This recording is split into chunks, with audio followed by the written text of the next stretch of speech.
Tống Dịch An, đồ cặn bã. Thả tôi ra. Thẩm Chi Tâm. Phó Thừa Cảnh. Tống Dịch An, thanh mai trúc mã của Thẩm Chi Tâm. Phó Thừa Cảnh cũng là kẻ mù mắt. Thẩm Tư Ngữ, em gái cùng cha khác mẹ. Vậy mà bằng lòng dùng toàn bộ tài sản Phó thị để đổi lấy ngươi.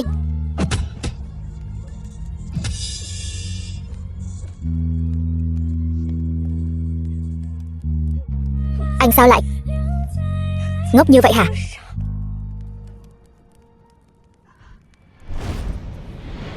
Phó Thừa Cảnh, người thừa kế tập đoàn Phó thị. Em cuối cùng cũng quan tâm đến tôi rồi.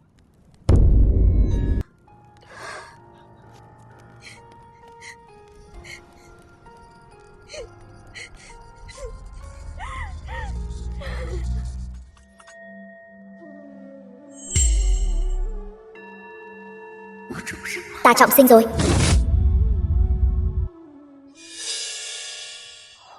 Gì Hồng? Thiếu phu nhân ơi, thiếu gia rốt cuộc có điểm nào không xứng với cô chứ? Cho dù không muốn kết hôn với cậu ấy, cũng không thể trước mặt đông đảo khách mời và giới truyền thông làm nhục cậu ấy như vậy. Đây là ngày thứ 2 tôi kết hôn. Đừng cứ im lặng mãi thế. Gì Hồng? Tôi biết lỗi rồi. Phó Thừa Cảnh hiện đang ở đâu? Thiếu phu nhân ơi, cô quỳ ở đây 1 ngày 1 đêm rồi. Thiếu gia ở bên ngoài cũng canh giữ 1 ngày 1 đêm rồi. Tôi phải đi tìm anh ấy.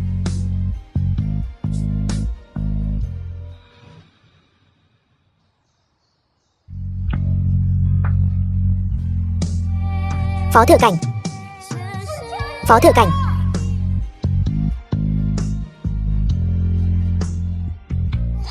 Thật tốt quá, còn có thể gặp lại anh.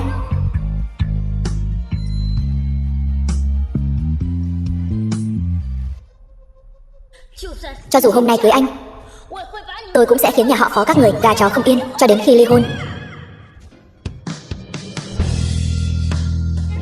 Em lại muốn giở trò gì nữa đây? Trước đây đều là lỗi của em. Bà nội phạt em 1 đêm, em đã nghĩ thông suốt rồi. 1 đêm đã nghĩ thông suốt rồi. Phó Thừa Cảnh, phải làm sao anh mới tin tưởng em?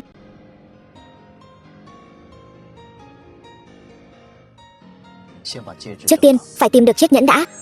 Tiêu rồi. Nhà họ Phó nhiều người hầu như vậy, tìm lâu như thế mà vẫn chưa thấy.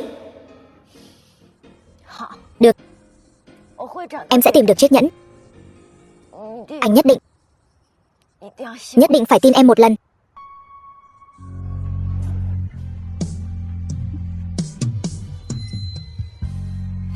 Phó Thừa Cảnh, anh phải nhớ lời hứa của mình đấy. Em nhất định sẽ tìm được chiếc nhẫn.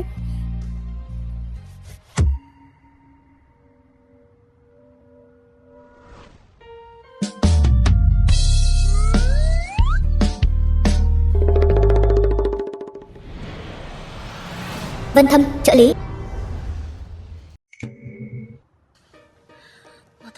Lúc đó, đầu óc tôi đúng là ống nước. Sao lại ném viên kim cương 5K rát đi chứ?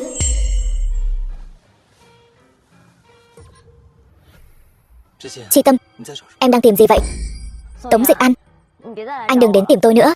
Tôi không muốn để Phó Thừa Cảnh hiểu lầm. Em sao vậy? Đừng chạm vào tôi. Ghê tởm.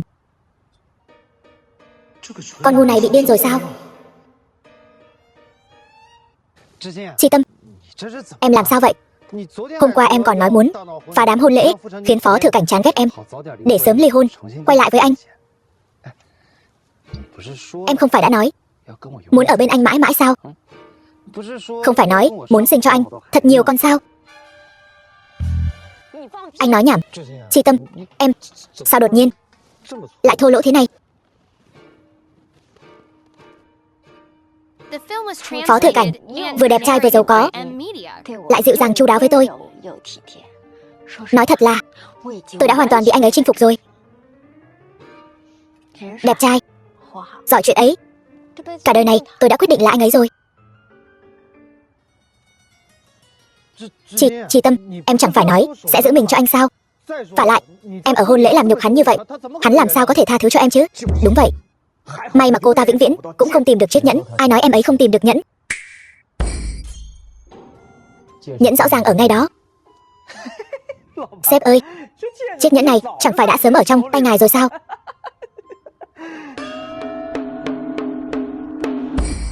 Anh có thôi đi không hả? Trời đã tối rồi, anh còn đi theo tôi. Có chuyện, tôi cảnh cáo anh đừng đi theo tôi nữa. Nếu để phó thừa cảnh biết được, sẽ cho anh mất nhiều hơn được đó. Chi Tâm. Cái đó, Chi Tâm, anh sẽ còn quay lại tìm em.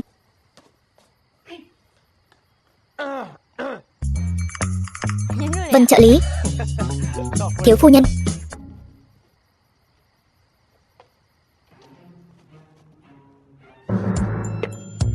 Có việc gì sao? Hôm nay trời đẹp quá nhỉ? Cô xem, đêm khuya gió lớn. Cái gì mà sáng chói thế kia? Mù rồi sao? Mù rồi sao?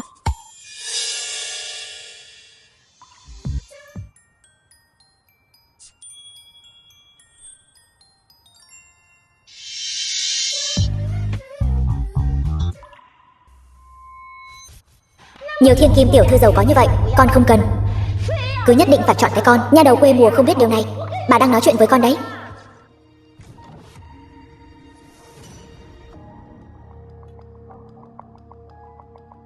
Trong vườn ít nhất cũng có 5 nhóm an ninh. Em không thoát được đâu. Anh nghĩ em muốn chạy sao? Ăn mặc thế này chẳng phải là vì anh đó. Anh xem, anh đã hứa với em rồi, chỉ cần em tìm được nhẫn sẽ tin tưởng em. Tôi nói bừa thôi, đừng xem là thật.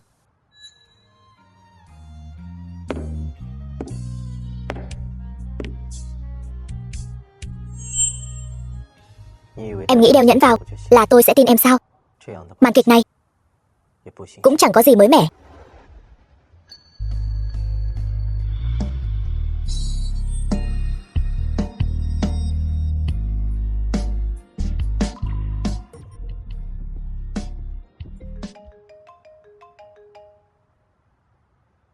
Này đại ca, anh còn đến Thiên Đường Hoa Hồng không vậy? Thiên Đường Hoa Hồng là nơi phong nguyệt. Hôm nay là đêm phóng túng của lão đại chúng ta, Ngụy Thần Phong, người thừa kế Ngụy thị. Chúc phó lão đại của chúng ta vui vẻ, hạnh phúc. Cạn ly.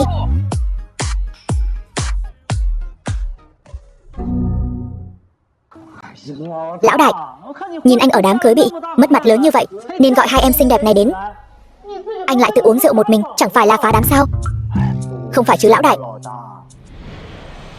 Hề Nam Huyền, người thừa kế Hề thị, anh sẽ không thật sự vì Thẩm Chi Tâm đó mà giữ mình như ngọc chứ?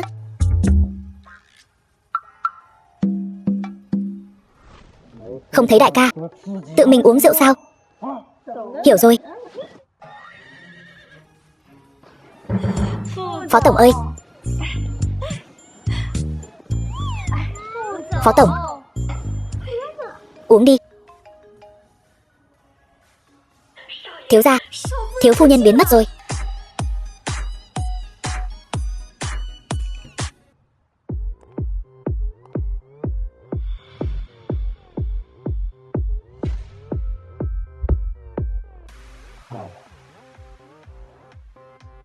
Thẩm Chi Tâm, tôi có mời cô đâu. Đúng vậy, là cô tự đẩy lão đại của chúng tôi ra ngoài. Cô đến đây quậy phá gì? Tôi đến tìm chồng tôi, liên quan gì đến các người?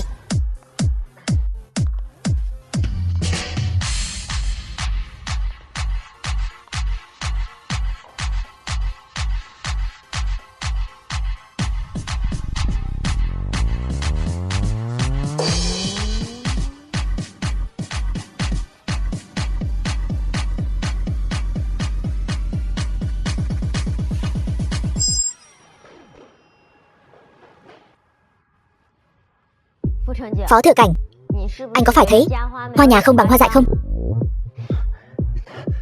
Đương nhiên rồi, hoa nhà mới thơm. Đại ca, về thôi.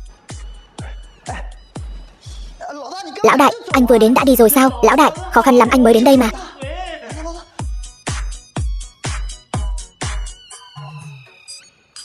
Chồng, chóng mặt.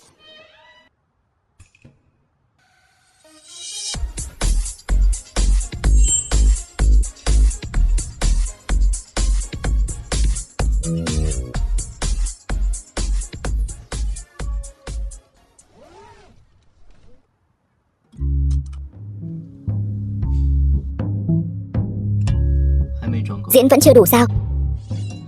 Sao anh biết được?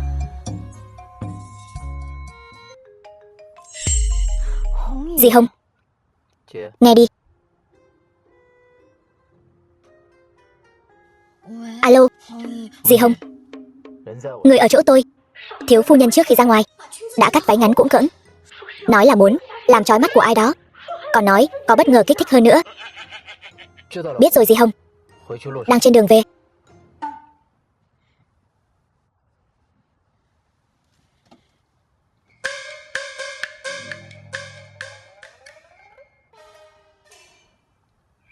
Nói đi, còn bất ngờ gì nữa? Vẫn còn.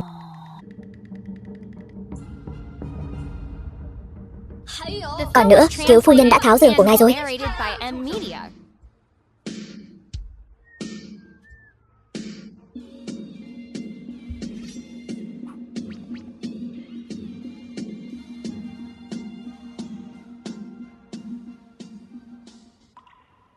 Giường trong phòng em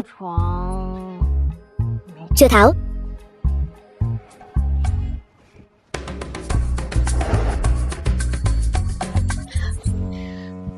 Thẩm Chi Tâm, em muốn thì nói thẳng. Không muốn. Phó Thừa Cảnh, em biết lỗi rồi. Em gọi tôi là gì?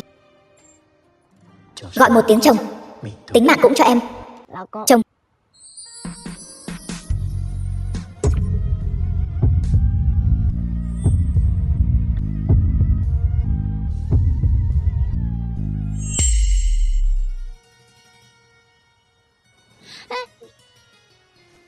Tôi còn hợp đồng chưa xem. Em nghỉ ngơi sớm đi. Chẳng lẽ là anh ta không được?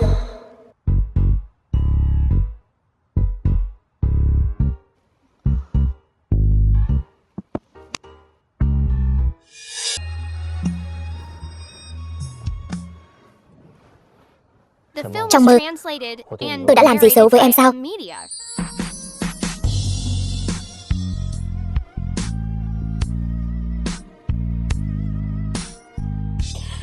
Phó Thừa Cảnh, em không muốn anh mất mạng.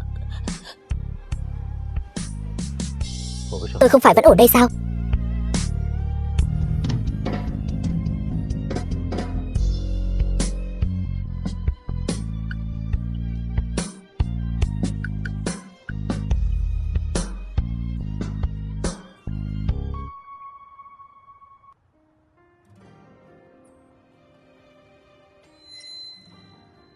Em cảm thấy anh căn bản không thích em. Anh đã từ chối em bao nhiêu lần rồi? Tôi không có. Vậy tại sao anh không muốn em? Chi Tâm, trước khi em 22 tuổi thì không được thấy máu. Không được thấy máu. Không được thấy máu sao? Đúng. Trước đây tôi đã tìm đại sư tính toán. Trong mệnh của em trước 22 tuổi không được thấy máu. Phó Thừa Cảnh, anh là người được giáo dục cao, sao có thể mê tín phong kiến được? Theo như anh nói, mỗi kỳ sinh lý một lần đều sẽ mất mạng một lần sao? Không phải kiểu thấy máu đó. Vậy là kiểu nào? Muộn rồi, nghỉ ngơi sớm đi. Anh vẫn không chịu tin em. Trong lòng em đã không còn Tống Dịch An nữa. Em chỉ muốn làm vợ anh cho tốt. Là tôi đã làm quá nhiều chuyện sai. Tôi nhất định sẽ khiến anh tin tôi. Tôi muốn giữ anh lại. Tập đoàn Phó Thị, sếp ơi, Thẩm Chi Tâm lại định chuồn ra ngoài gặp Tống Dịch An. Quả nhiên trước giờ cô ta toàn giả vờ. Tôi nói cho anh biết, người phụ nữ này, Phó Thừa Cảnh, trong lòng em đã không còn Tống Dịch An nữa rồi. Em chỉ muốn làm vợ anh cho tốt. Mai rút bớt vài người bảo vệ ở cổng chính, để em ấy đi. Chi Tâm, cuối cùng anh cũng gặp được em. Chi Tâm, anh nhớ em lắm. Dịch ăn, Dịch ăn. Hôm đó, tôi cũng không còn cách nào khác. Bảo vệ nghiêm ngặt quá. Phó Thừa Cảnh không làm gì em chứ? Phó Thừa Cảnh hắn thèm thân xác em. Chi Tâm, em nhất định phải giữ vững đấy. Đợi anh có được dự án chip đó, Phó Thị bị đả kích, lúc hắn rối bời, chúng ta sẽ có cơ hội. Em nhờ quan hệ của Phó Thừa Cảnh đã hẹn vài người hợp tác dự án chip. Tối mai 10 giờ gặp ở Dạ Sắc. Được.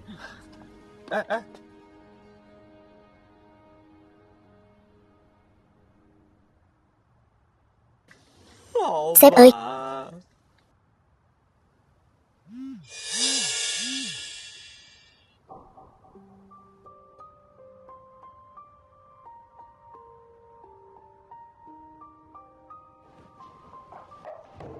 Phó Thừa Cảnh, huynh đã về rồi.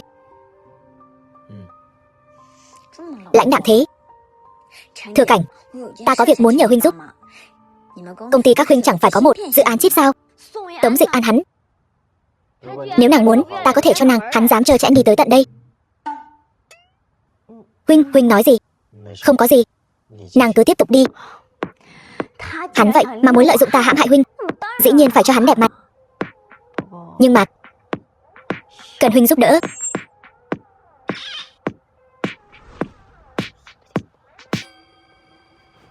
Thẩm Chi Tâm, em biết mình đang nói gì không? Câu lạc bộ Dạ Sắc.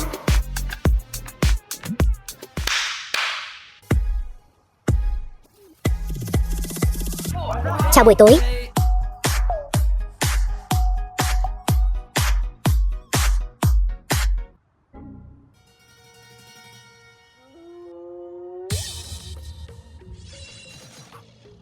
Được, cho mọi người một tiếng. Lát nữa gặp.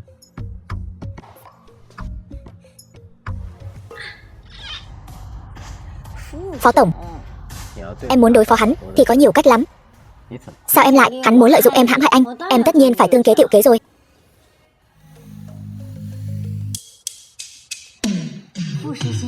Người hợp tác dự án chip đều ở bên trong. Tôi dùng thân phận của Phó Thừa Cảnh hẹn bọn họ, còn lại là tùy vào anh.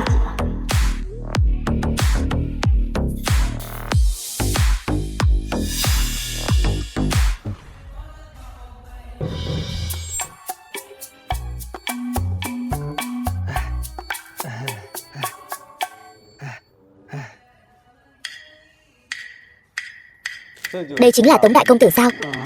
Phải. Có chút nhan sắc. Lát nữa Lưu tỷ chắc chắn sẽ thích.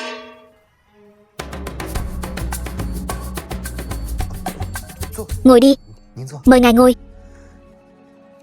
Nghe nói cậu muốn dự án chip của tập đoàn Phó Thị.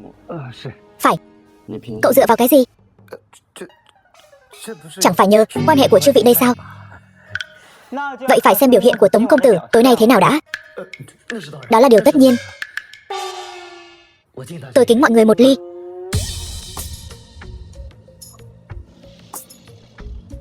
Tốt. Được. Nào, uống hết đống này mới tính. Thẩm Chi Tâm khốn nạn. Cô ta từ tay Phó Thừa Cảnh lấy được tư liệu chẳng phải dễ như trở bàn tay sao? Vậy mà lại để tôi đến định nọt đám người này.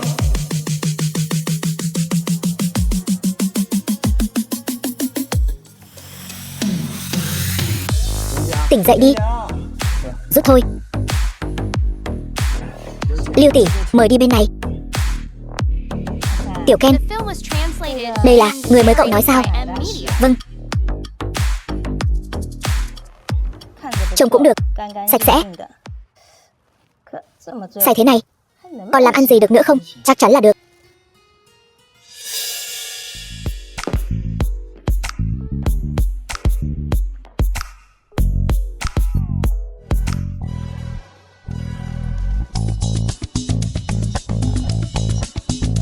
Bà già từ đâu ra đây? Cô là ai? Cô xem tôi là người gì? Cũng không soi gương xem mình ra cái dạng gì. Cô cũng xứng đụng vào tôi sao? Anh nói gì cơ? Còn muốn chạy? Bắt lấy. Làm gì vậy? Phòng khám. Dịch ăn. Dịch ăn. Dịch ăn. Sao lại thế này? Thẩm Chi Tâm con đàn bà khốn nạn đó, dám lừa tôi. Sao lại thế được? Cô ta rõ ràng trước đó còn si mê anh như điếu đổ. Bất kể cô ta lên cơn gì, cô ta chắc là đã thay lòng đổi dạ. Chúng ta phải nhanh chóng nghĩ cách kiếm cho được số tiền đó. Để tôi nghĩ xem.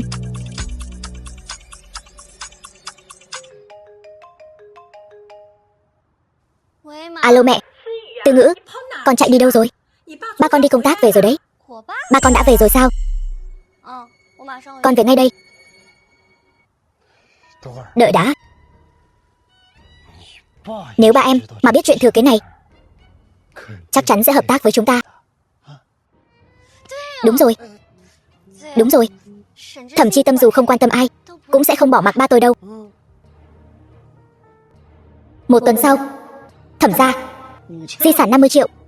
Sao có thể chứ? Ba tận mắt thấy bà ấy tắt thở mà. 50 triệu gì cơ? Chú ơi, điều này chỉ có thể chứng tỏ là bà ấy hoàn toàn không đủ tin tưởng chú thôi, cho nên mới lén lút lập di chúc, giao hết tiền cho Thẩm Chi Tâm. Ba, nếu có 50 triệu này thì công ty sẽ được cứu rồi. Nhưng số tiền này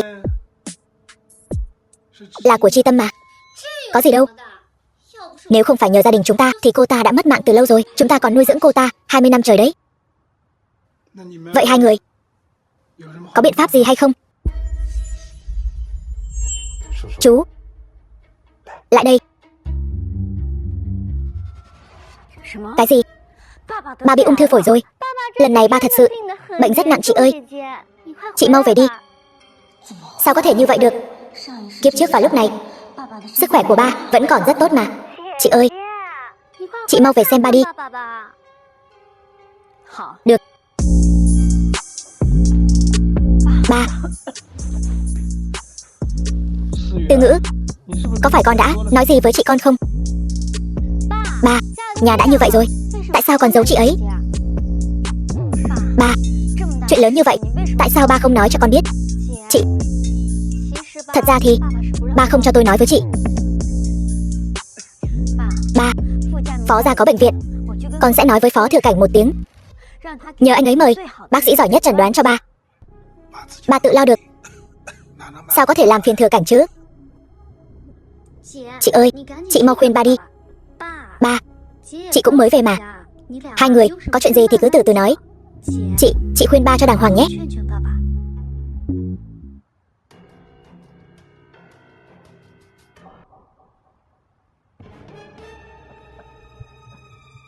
Hình như em không lo lắng lắm về bệnh tình của ba nhỉ? Không có đâu. Ba ơi, ba sao rồi?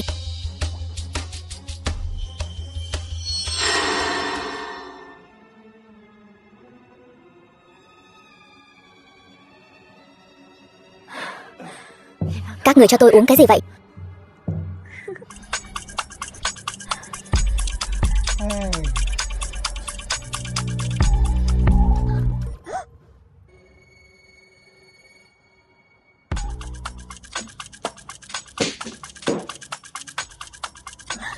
Bác, mau đưa cô ta vào phòng. Chỉ cần chụp được vài tấm ảnh mờ ám của cô ta thì không sợ cô ta không làm theo lời tôi. Đến lúc đó không chỉ 50 triệu kia, mà tài nguyên của Phó gia, muốn gì thì được lấy ngay. Phó Thừa Cảnh sẽ không tha cho các người đâu. Lo cho bản thân mình trước đi. Anh buông tôi ra. Cô tưởng anh ta sẽ quan tâm đến cô sao? Nếu bị Phó Thừa Cảnh nhìn thấy ảnh mờ ám giữa hai người, một người phụ nữ bị khinh nhờn, chẳng khác gì rác rưởi, cởi đồ ra chụp ảnh, đáng đời bị người ta.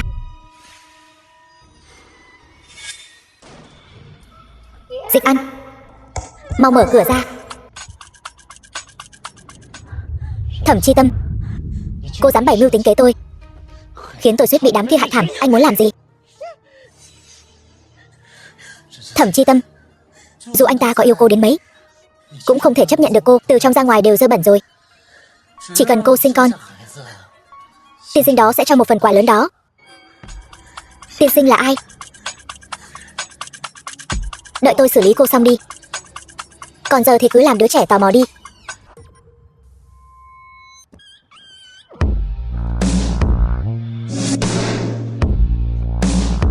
Không chịu nói. Vậy tôi không diễn với anh nữa. cô không bị bỏ thuốc. Anh tưởng tôi vẫn còn ngu ngốc như trước sao? Cô muốn làm gì? Làm sao bây giờ? Tống Dịch An lần này làm thật rồi. Chuyện này mà để Phó Thừa Cảnh biết được thì phiền phức rồi.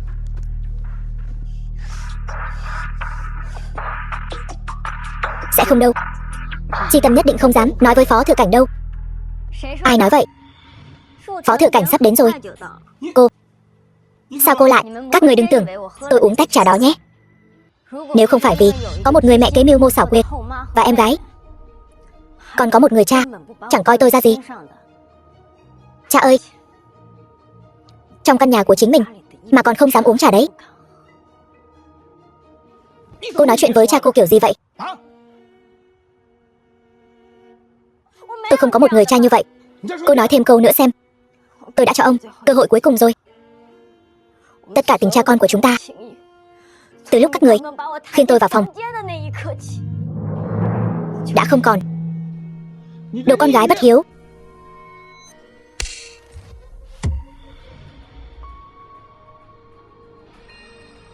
Đừng sợ.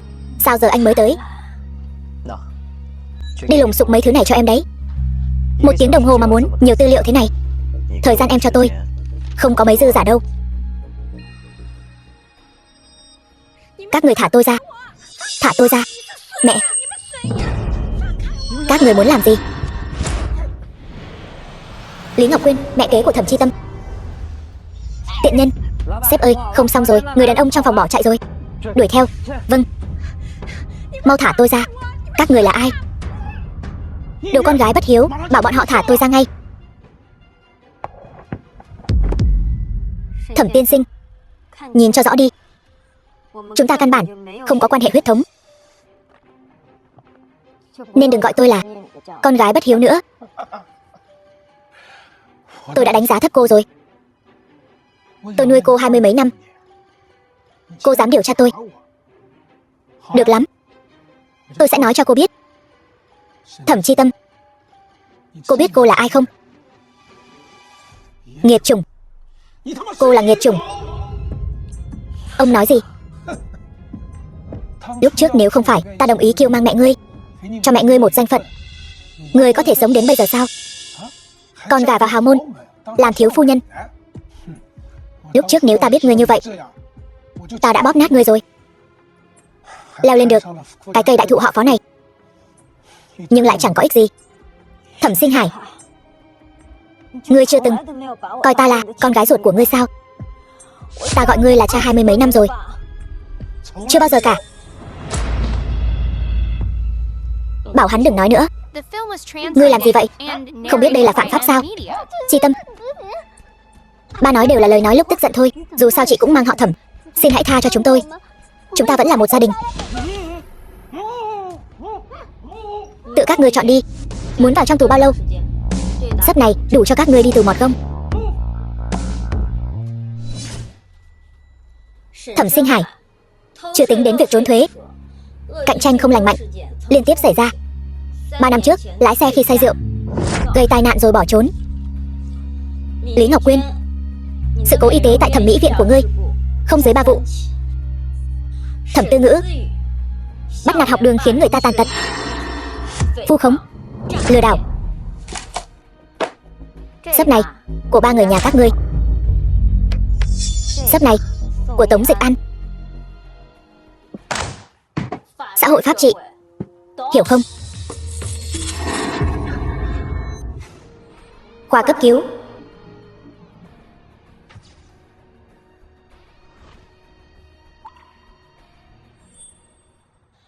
Kiếp trước ta thật sự mù rồi.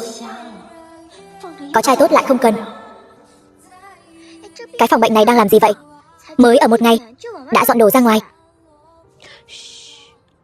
Tôi nghe nói phu nhân muốn đổi một cái giường lớn 2 mét để tiện lăn qua lăn lại.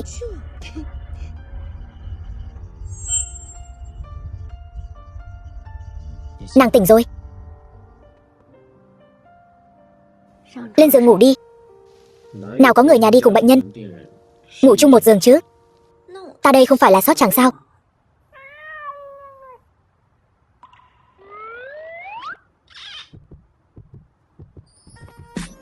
Lên đi.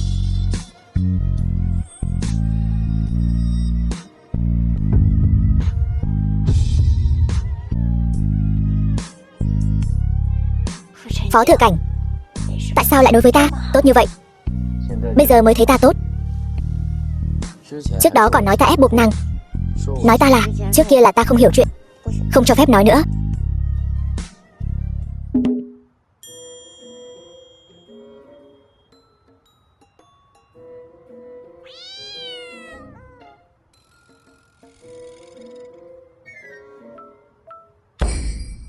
Khuôn mặt này của chàng trông thật hấp dẫn. Không tốt. Chẳng lẽ của nàng thì không? Nếu không thì Tống Dịch An hắn, chàng đừng nhắc đến hắn với ta. Bây giờ ta nghe cái tên này là thấy phiền. Thẩm Chi Tâm, tại sao qua một đêm nàng lại thay đổi nhiều như vậy? Chỉ là đột nhiên nhìn rõ bộ mặt thật của hắn thôi. Ngủ một giấc dậy là nhìn rõ rồi. Ý chàng là gì? Chàng có phải cảm thấy ta ngốc nghếch trước kia tốt hơn không? Hay là chàng, Thẩm Chi Tâm, nói cho ta lý do. Vậy chàng nói cho ta biết, tại sao nhất định phải cưới ta? Phó Thừa Cảnh, Phó Thừa Cảnh. Chi Tâm, nàng sao vậy? Ta không sao. Anh bạn nhỏ, anh sao vậy anh bạn nhỏ? Anh chảy nhiều máu quá. Đi thôi, qua bên kia.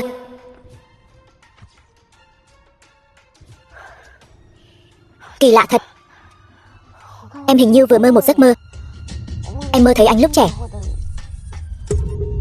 Anh còn bị thương nữa, chảy rất nhiều máu.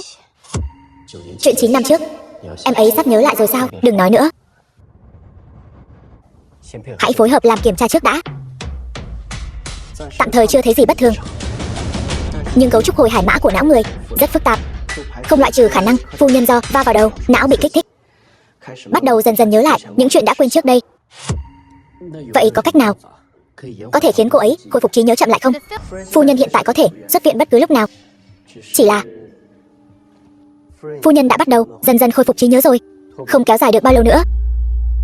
Sau này cứ mỗi 6 tháng tôi sẽ đưa em ấy đến để trữ máu. Chú ý công tác bảo mật bên cậu, đảm bảo tất cả những người tham gia điều trị, nhân viên y tế đều đã ký thỏa thuận bảo mật.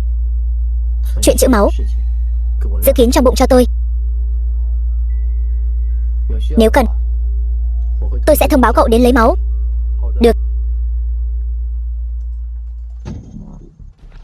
Sếp ơi, phu nhân bỏ chạy rồi. Thập Thất đáng lẽ phải bám sát em ấy mới đúng chứ.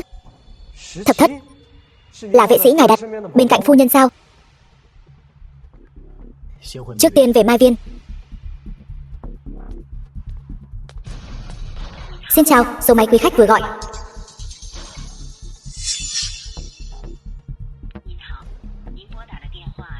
Thiếu gia đây là... Sếp ơi, không tìm thấy nữa rồi. Thiết bị định vị của Thập Thất đã biến mất. Thiếu phu nhân lại bỏ chạy rồi. Tìm kiếm toàn thành phố. Vâng.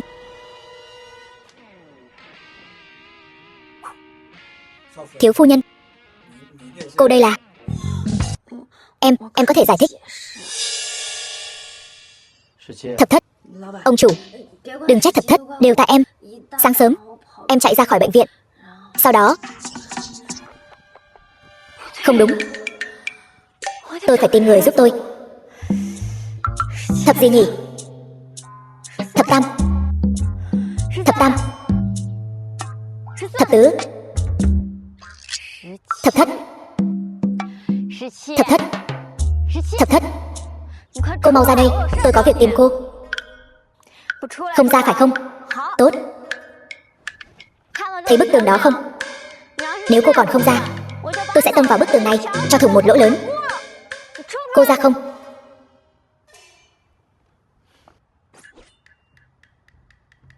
Ba, 2, 1. Tôi đã biết từ lâu việc Phó Thừa Cảnh đã phái người theo dõi tôi 24 giờ. Thì ra cô trông như thế này. Cô muốn tôi làm gì? Đưa tôi thiết bị định vị.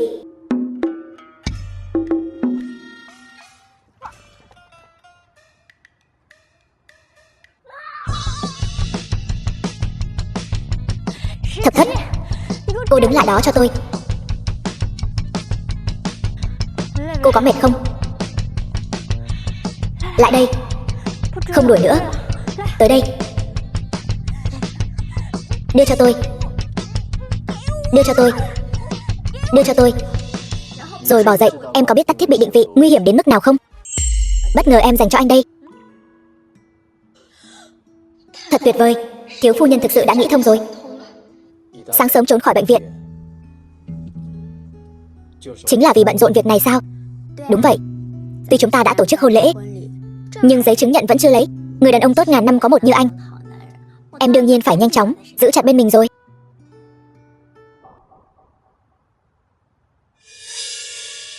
Phó Thừa Cảnh, anh sẽ không từ chối em chứ? Sao có thể?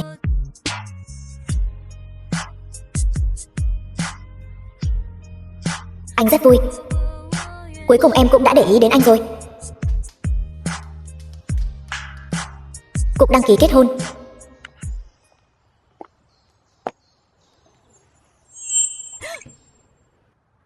Không cần trang điểm lại đâu, đã rất đẹp rồi.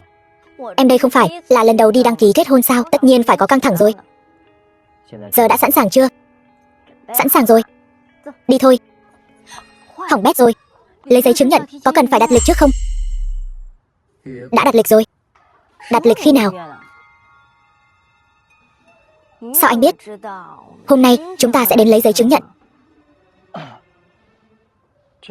Trước đây có một vị đại sư nói hôm nay là ngày hoàng đạo. Không ngờ thằng nhóc đó lại tin thật, nên đã đến đặt lịch trước rồi. Vị đại sư này thật là linh nghiệm. Em càng ngày càng thích ông ấy. Đi thôi, kết hôn thôi. Phó tổng của chúng ta thật sự là người đàn ông si tình nhất Giang Nam. Từ sau sinh nhật 20 tuổi của tiểu thư Thẩm, chúng ta ngày nào cũng gặp nhau. Hôm sau không cần gặp nữa. Cuối cùng thì tấm giấy chứng nhận này cũng được phát ra từ tay tôi. Tạm biệt. Không ngày gặp lại. Cuối cùng tôi cũng có thể ngủ nướng rồi. Hôm sau là ngày đầu tiên của cuộc sống vợ chồng của Phó tổng. Cái gì? Lấy giấy chứng nhận rồi. Trời ơi, anh ngớ ngẩn quá. Thẩm Chi Tâm cô ta, chị dâu có nhan sắc tuyệt trần, rất xứng đôi với anh. Một cặp thần tiên.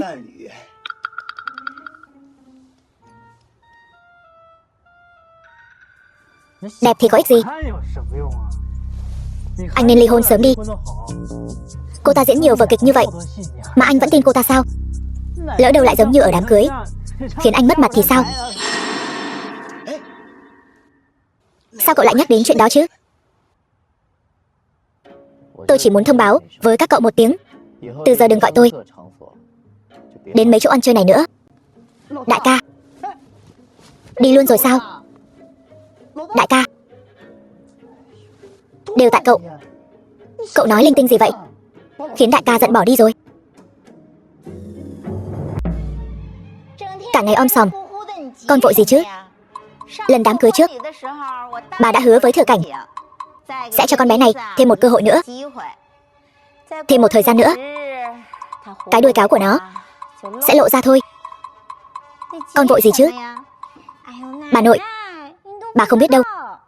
Chính là vì cô ta làm loạn ở đám cưới, khiến báo chí viết về nhà chúng ta vô cùng mất mặt. Con phải khiến cho cô ta biết thế nào là lễ độ. Không thể để cô ta ở Phó gia làm mưa làm gió. Anh con bây giờ đang chấp mê bất ngộ, càng phải để hai người họ ở bên nhau mài dũa một thời gian. Nếu Thẩm Chi Tâm cứ làm loạn như vậy, Thừa Cảnh không thể nào nhịn được nữa.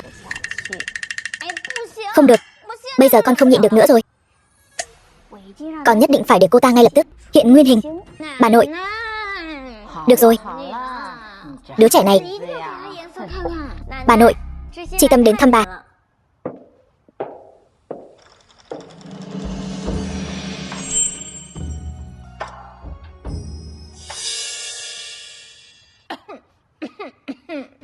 Bà nội, bà không sao chứ? Thẩm Chi Tâm, sao giờ cô mới đến? Cô có biết vì cô làm loạn ở đám cưới, sức khỏe của bà nội càng ngày càng yếu đi.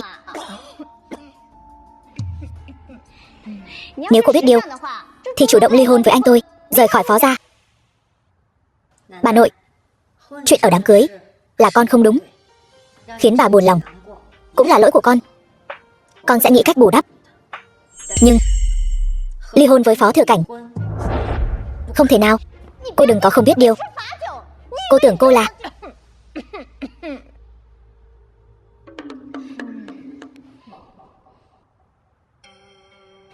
Được rồi, cô không ly hôn, vậy thì hãy bù đắp lỗi lầm đi. Cô hãy ở đây làm tròn trách nhiệm của con dâu Phó gia, chăm sóc bà nội cho tốt, không được đi đâu cả. Được, bà nội ăn cơm thôi. Cô cứ như vậy mà là bù đắp thái độ sao? Cô đem bát lại đây, cho bà ăn. Được. Giả tạo.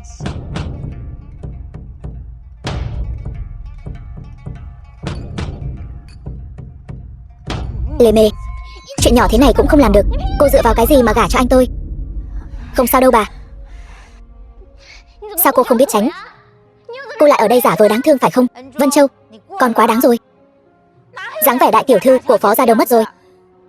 Bà ơi, không phải bà cùng phe với con sao? Sao bà? Làm người ta bị thương, tính chất không giống nhau. Bà thấy, con bị chiều hư rồi. Mau đi gọi bác sĩ tới. Còn lâu, ta nhất định sẽ cho ngươi đẹp mặt.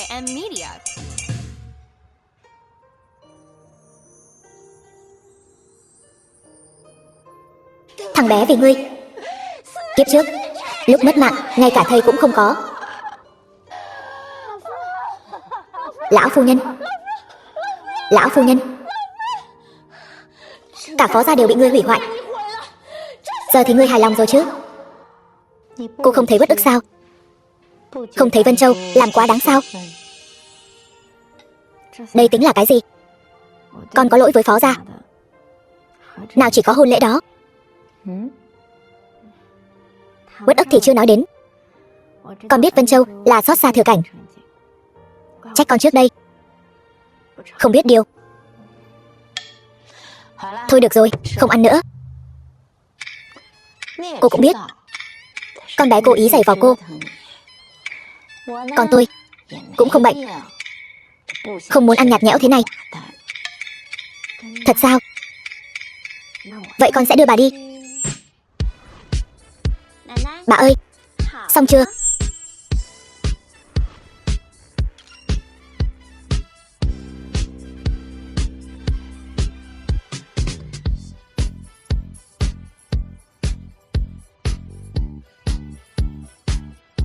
Bà ơi, bà không phải người xuôi du sao?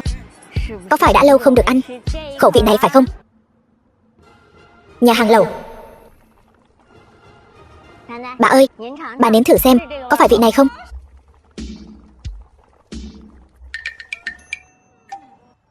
Biểu diễn. Tốt.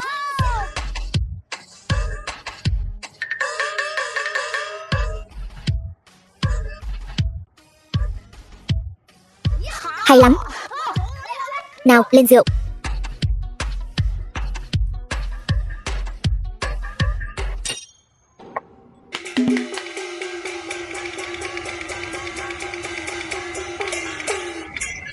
Hay.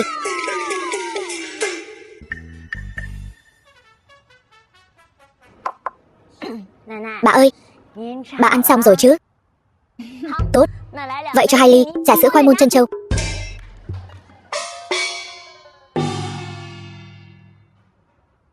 Chị Tâm, cái quán này có hơi kỳ lạ không?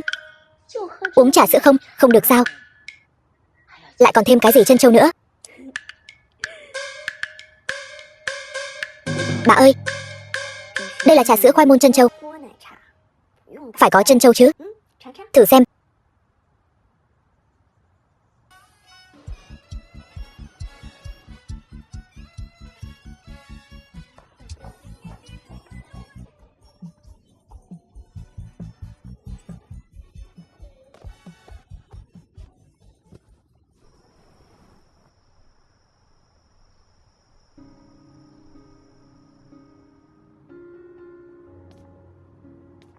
Chị Tâm, con nói cho bà biết, tại sao con lại đột nhiên thay đổi nhanh như vậy? Đây, lại đây.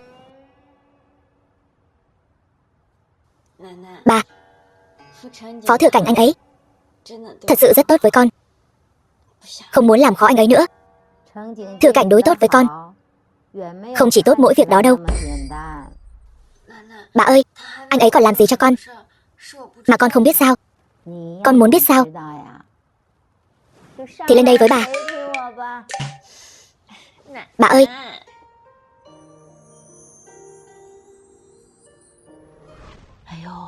cái này sẽ không để lại sẹo chứ? Không sao đâu bà, sẽ không để lại sẹo đâu. Sau này phải cẩn thận nhé. Bà nội, bà đợi chút nữa hãy ăn. Con đã chuẩn bị đồ tốt cho bà rồi.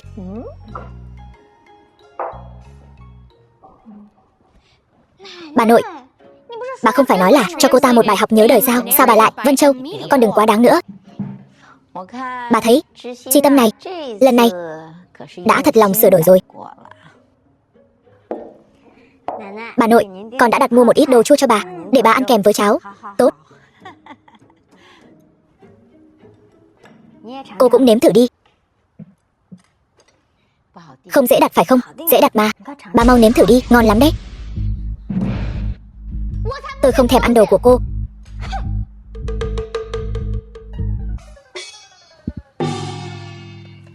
Mau ngồi xuống.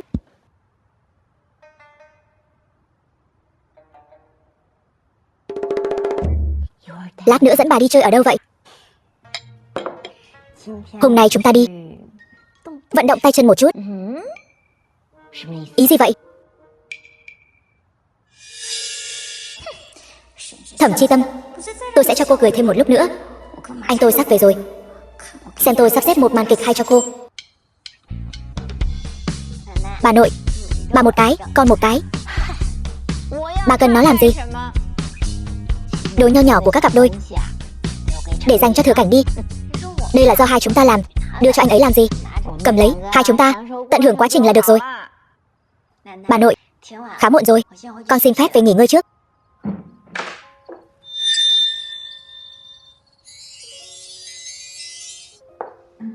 Bà nội, bà đây là... Con đã chơi với bà lâu như vậy rồi, cho bà trải nghiệm cuộc sống của người trẻ tuổi. Cứ coi như là phần thưởng đi.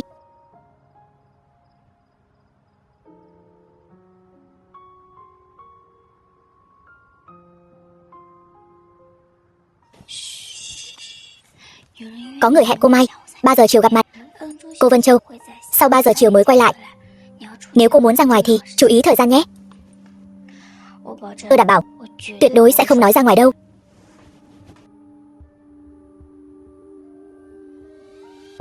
Chi Tâm, mai gặp ở chỗ cũ nhé.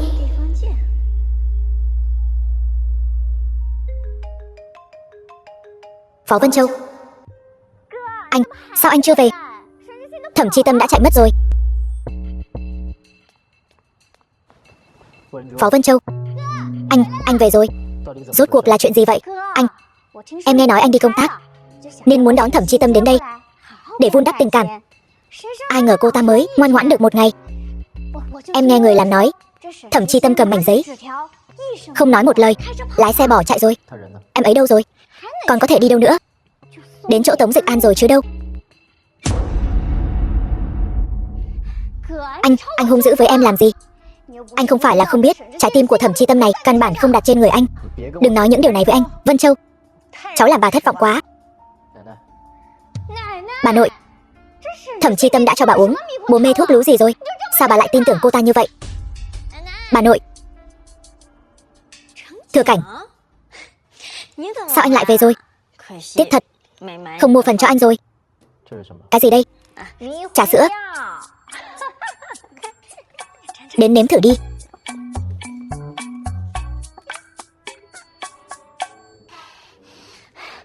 Anh, bên ngoài cô ta đi mua mấy thứ này thực chất là đi lén lút với Tống Dịch An. Nếu không thì mảnh giấy này giải thích thế nào? Không phải, em. Sao lại bị thương vậy? Không sao đâu. Anh không quan tâm cô ta đi hẹn hò với trai lạ hay sao? Vậy mà anh lại quan tâm những chuyện không đâu. Anh thật sự bị người đàn bà dã man này mê hoặc rồi. Rốt cuộc là chuyện gì vậy? Em muốn nấu cơm cho bà, không cẩn thận bị bỏng thôi. Chi Tâm, đừng bao che cho con bé nữa. Phó Vân Châu, quỳ xuống. Bà ơi, cả bà cũng giúp cô ta sao? Phó Vân Châu, chúng ta thật sự đã quá nuông chiều cháu rồi.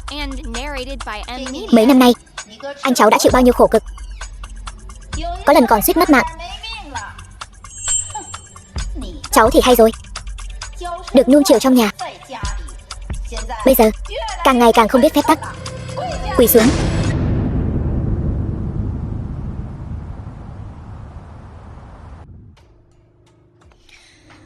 Suýt mất mạng là sao? Chuyện xảy ra khi nào?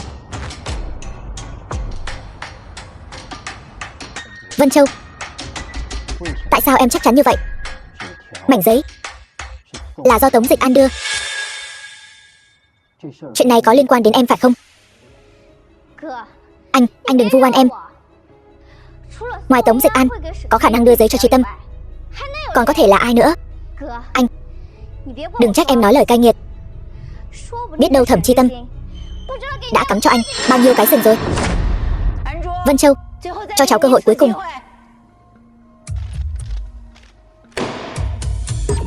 Sao lại? Bà ơi, con muốn cho bà xem cái này. Cho dù bà không dùng điện thoại, bà muốn hẹn gặp ai đó, ít nhất cũng phải biết phải gọi điện trước.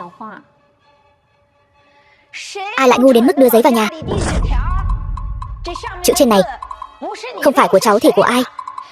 Phó gia chúng ta sao lại có đứa con gái như cháu chứ? Không chỉ hư hỏng mà còn ngu ngốc.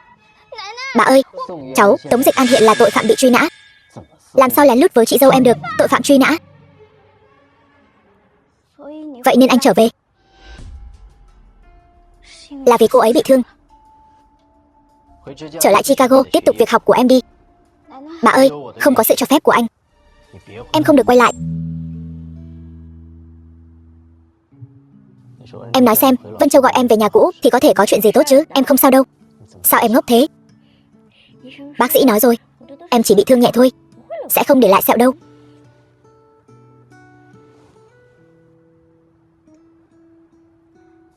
Hơn nữa, em không chỉ gả cho một mình anh, mà là gả cho cả gia đình anh. Em không muốn làm khó anh nữa. Thôi nào, đừng giận nữa mà. Cười lên nào.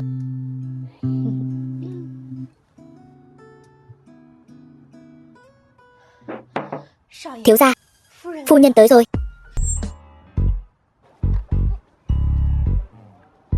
Đây là cái mà em gọi là nghĩa vụ vợ chồng sao? Hẹn hò sao lại không tính là nghĩa vụ vợ chồng chứ? Thử xem. Ăn một cái đi mà.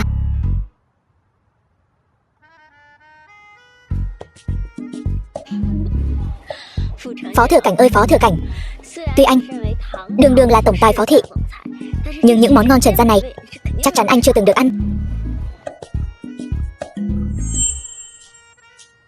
Đẹp trai quá.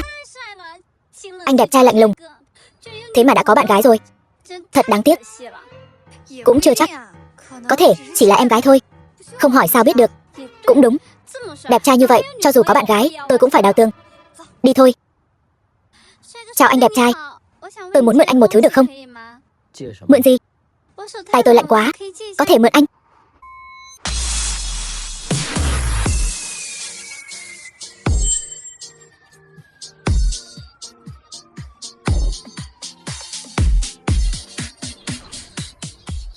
Con nói gì?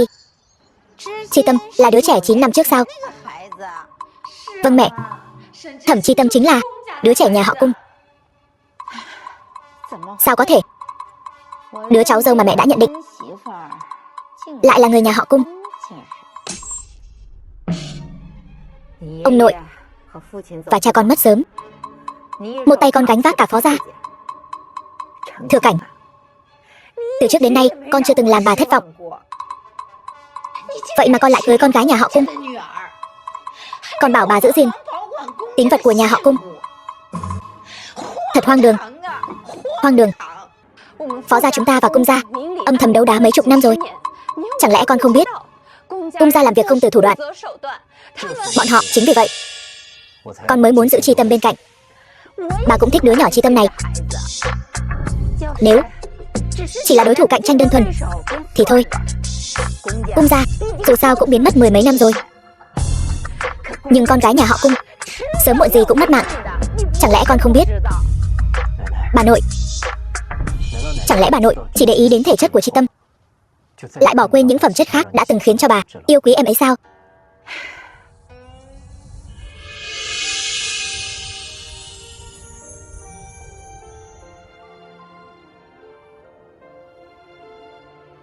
Đứng dậy trước đi.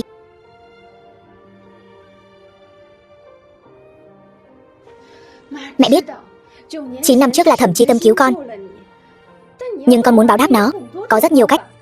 Tại sao nhất định phải cưới nó, giữ nó bên cạnh? Thiếu phu nhân đang làm gì vậy? Tôi chỉ đến thăm Phó Thừa Cảnh. Nếu anh ấy không rảnh thì tôi đi trước. Nhưng con muốn báo đáp nó có rất nhiều cách. Tại sao nhất định phải cưới nó, giữ nó bên cạnh? Chẳng lẽ tất cả những điều này chỉ là để báo đáp tôi, không phải là tình yêu? Đừng nói với mẹ là 9 năm trước con đã thích một cô bé 12 tuổi. Con chưa đến mức biến thái. Lúc đó thì không, nhưng từ đó về sau con vẫn luôn âm thầm quan tâm đến cô ấy. Ngoài sự nghiệp ra, tâm tư của con đều đặt hết lên cô bé đó. Con đã bảo vệ cô ấy 9 năm rồi, còn cưới cô ấy về nữa. Con rốt cuộc muốn u mê đến bao giờ? 9 năm trước, nếu Thẩm Chi Tâm trơ mắt không cứu con thì con đã mất mạng ở ven đường rồi. Bây giờ 9 năm sau, con không có lý do gì bỏ mặc cô ấy. Cả đời này con đã chọn cô ấy rồi. Sơ tâm không đổi. Thừa Cảnh, con làm vậy Thẩm Chi Tâm có biết không? Em ấy không cần biết. Mọi chuyện của Cung gia đối với em ấy quá nặng nề. Con chỉ muốn em ấy sống vui vẻ, bất kể kết quả ra sao, không hối hận. Bích Vân, trước khi mọi chuyện kết thúc, đừng để Vân Châu về nước. Mẹ, sao con vẫn chưa hiểu ra? Chẳng lẽ con làm vậy để bảo vệ Vân Châu? Cũng một phần. Con bé ở bên đó sẽ không sống quá thoải mái đâu. Tính nó phải va chạm nhiều.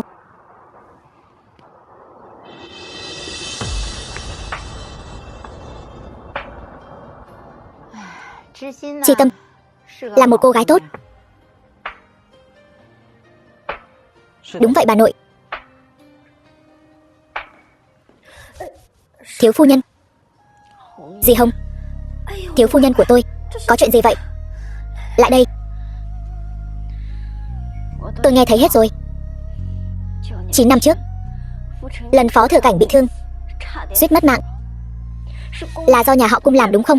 9 năm trước tôi đã quen biết anh ấy rồi phải không? Thiếu phu nhân, cô biết hết rồi sao? Di Hồng, dì cứ nói cho tôi biết đi. Dù sao sớm muộn gì tôi cũng biết. Thật ra tôi cũng không nhớ rõ lắm. Chỉ nhớ 9 năm trước cô cùng thiếu gia bê bết máu trở về. Thiếu gia dặn dò phải giữ cô lại Mai Viên, rồi ngất đi. 9 năm trước tôi đã đến Mai Viên sao? Khi đó cô nói cô tên Nữu Nữu, không có tên nào khác. Chúng tôi đều biết cô đã cứu thiếu gia. Cô là ân nhân cứu mạng của thiếu gia. Lúc đó cô cứ gọi thiếu gia là anh trai nhỏ. Tôi cũng không nhận ra cô bé ngày nào lại gả cho thiếu gia rồi. Thiếu phu nhân, thiếu phu nhân. Thì ra là vậy. Dì Hồng, trễ rồi, tôi đi nghỉ trước. Nhưng con muốn báo đáp cô ấy có rất nhiều cách.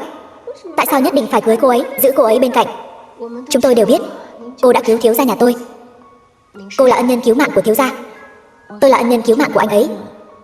Vì vậy anh ấy mới đối xử tốt với tôi như vậy. Thêm 1 năm nữa tôi sẽ ly hôn với em, trả lại tự do cho em. Vậy sau khi hết năm nay, anh ấy sẽ không cần tôi nữa. Em nghĩ gì vậy?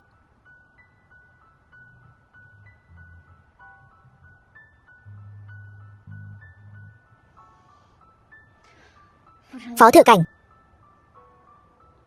anh thích em ở điểm nào vậy? Thích một người, cần lý do sao? Anh cứ nói cho em biết đi.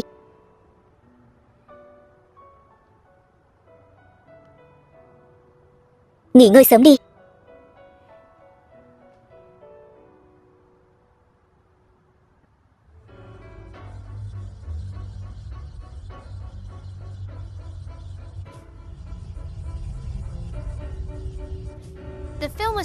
Thì ra anh chỉ muốn báo ân. Chẳng trách cứ từ chối em.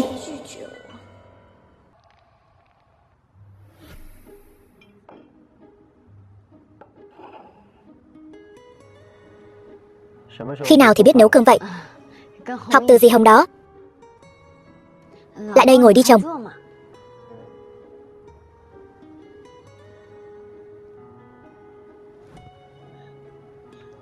Anh vất vả rồi.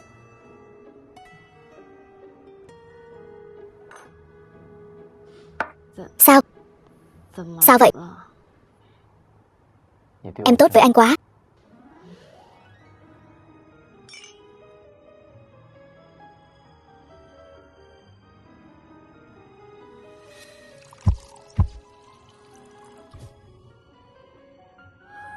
Hôm nay, em nhất định phải khiến anh nói cho em sự thật.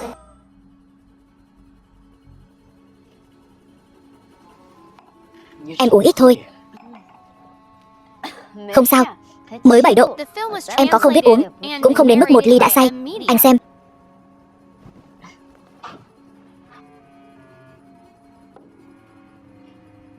Sẽ không có lần sau. Vậy chúng ta chơi trò gì mới mẻ đi.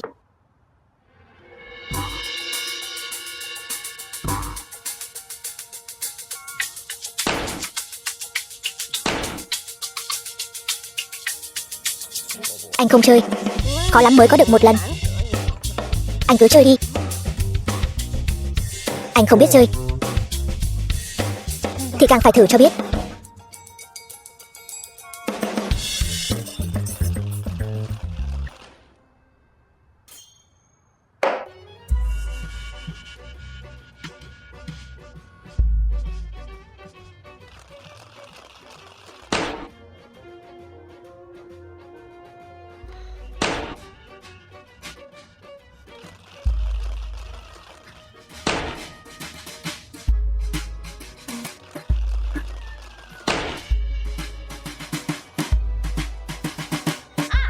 Sao băng?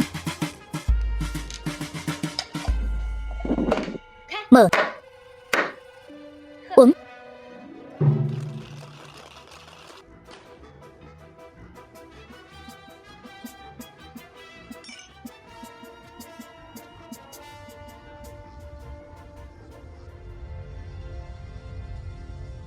Chồng, nói cho em biết 9 năm trước đã xảy ra chuyện gì được không? Không phải em đã từng hỏi dì Hồng rồi sao? Anh biết hết rồi. Em chỉ muốn nghe anh nói thôi. 9 năm trước, cha anh mất vì tai nạn. Khi đó anh mới 18 tuổi, không mang đến sự nghiệp gia tộc, hoàn toàn không thể nắm quyền điều hành phó thị. Cha anh vừa mất, những kẻ xung quanh đều rình rập. Không chỉ có chi thứ của phó gia muốn tranh giành phó thị, mà còn có kẻ thù không đội trời chung của chúng ta.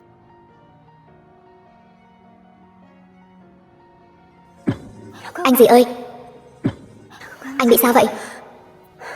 Anh bị thương rồi, anh chảy nhiều máu quá. Đi thôi, qua bên kia đi.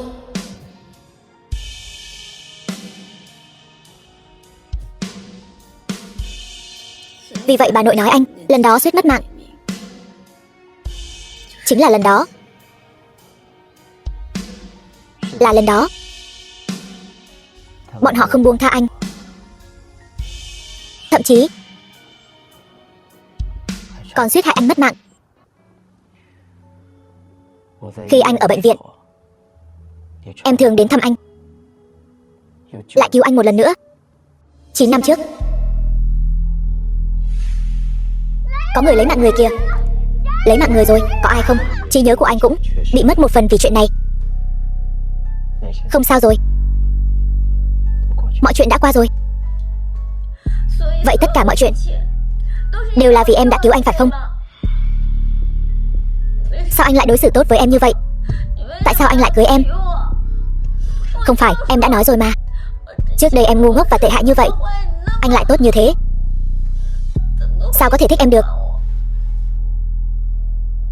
Anh buông em ra. Buông em ra. Em không cần anh lấy thân báo đáp. Đi theo anh. Em không muốn. Em không muốn. Phó Thừa Cảnh, anh muốn đưa em đi đâu? Mau thả em xuống.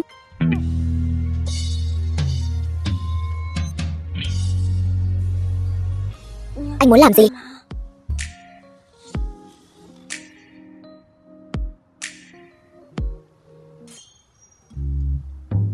Sao anh lại có ảnh của em?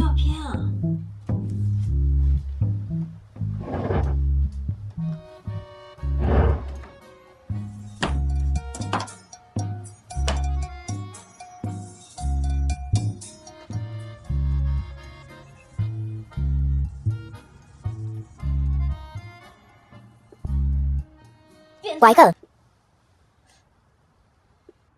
Sau khi em cứu anh, người của anh sẽ định kỳ gửi cho anh ảnh của em, để anh chắc chắn em được an toàn. Sau đó chúng ta đã gặp lại nhau rất nhiều lần. Chỉ là em không biết mà thôi. Cứ chụp ở đây đi. Được.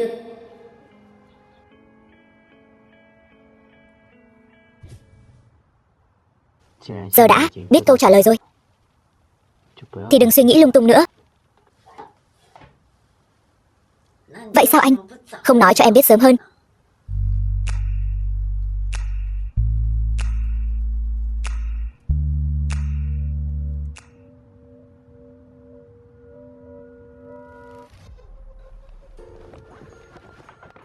Phó Thừa Cảnh, anh sao vậy?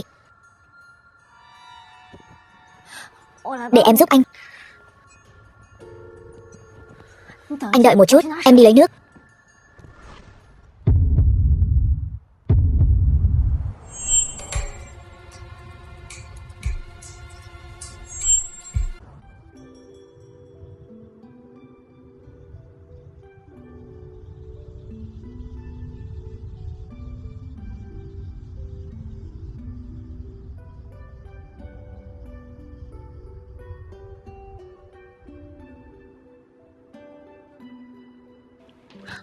Anh đến rồi, mau đến ăn sáng đi.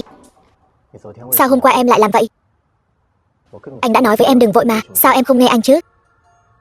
Anh làm sao vậy? Ý anh là sao? Em đã làm gì với rượu vậy? Em chỉ đổi 2 chai rượu có nồng độ khác nhau thôi mà. Em không ngờ anh lại sai như vậy. Rượu đó có vấn đề. Cái gì? Ông chủ, anh nghi ngờ đúng rồi đấy. Bên trong đúng là có chất kích thích ham muốn. Mẫu nào có thuốc vậy? 2 loại đắt tiền này thì không có. Còn 2 chai này là rượu của hầm rượu Mai Viên. Còn về 2 chai này, ông chủ, xem đi. Đây là siêu thị nhập khẩu mà phu nhân đã đến. Người phụ nữ này cứ lén lút theo dõi phu nhân. Tiếp tục điều tra. Vâng, em hoàn toàn không quen biết cô ta. Tại sao cô ta lại muốn hãm hại em? Là cung gia ra tay rồi. Cung gia? Rốt cuộc bọn họ làm cái gì? Cung gia và phó gia đã là kẻ thù không đội trời chung nhiều năm rồi. 20 năm trước, cung gia phát triển đến đỉnh cao, một mình một cõi, sở hữu thứ khiến người ta không thể lay chuyển được. Tại sao em chưa bao giờ nghe nói đến? Không lâu sau khi em chào đời, cả nhà cung gia chuyển ra nước ngoài, từ đó bặt vô âm tín. Tại sao?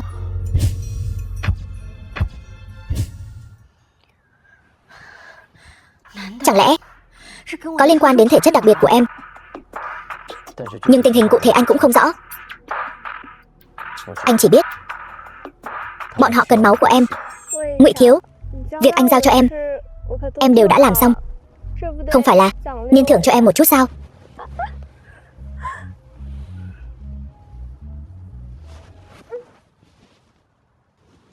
Alo, ai cho phép cậu bỏ thuốc vào rượu? Nếu Nữu Nữu có phản ứng phụ, 10 cái mạng của cậu cũng không đủ để chôn cùng. Là ngài nói ai động vào Phó Thừa Cảnh sẽ được trọng thương. Cậu làm gì Phó Thừa Cảnh? Tôi không quan tâm. Nhưng tôi muốn nhắc lại một lần nữa, Thẩm Chi Tâm là bảo bối của cung gia tôi. Ít nhất là về mặt thể chất. Hiểu chưa? Ông chủ, độc trên người ngài. Đi xem thử bên Lâm Trạch Dư nghiên cứu thế nào rồi. Nhưng mà độc của ngài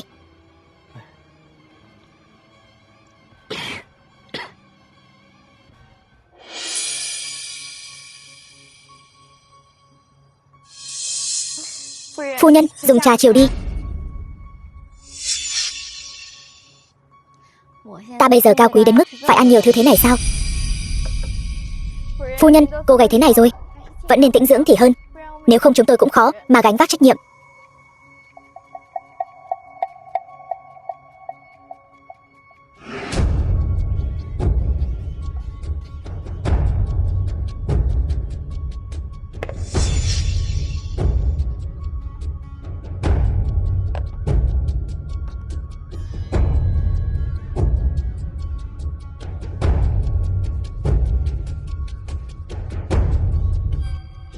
Phó Thừa Cảnh trúng độc.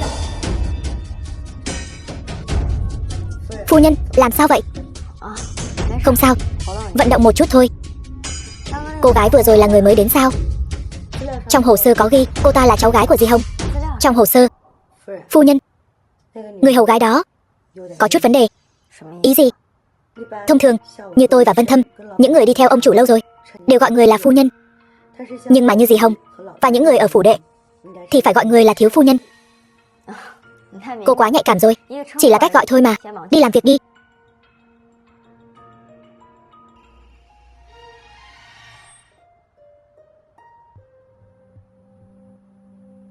Cô là ai? Cung gia phái cô đến đây sao? Phu nhân quả nhiên thông minh. Bớt nói nhảm. Cô nói Phó Thừa Cảnh trúng độc, rốt cuộc là chuyện gì? Chẳng phải là nhờ rượu vang của phu nhân sao? Cái gì? Là cô khiến anh ấy trúng độc? Phu nhân cẩn thận. Nếu người có cơ hội gặp cung lão gia, ông ta sẽ cho người thuốc giải.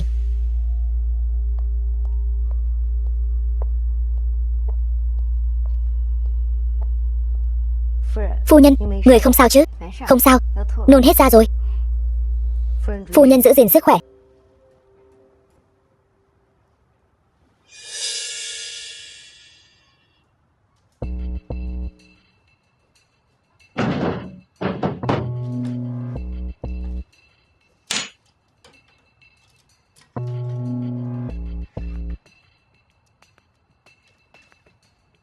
Tài liệu.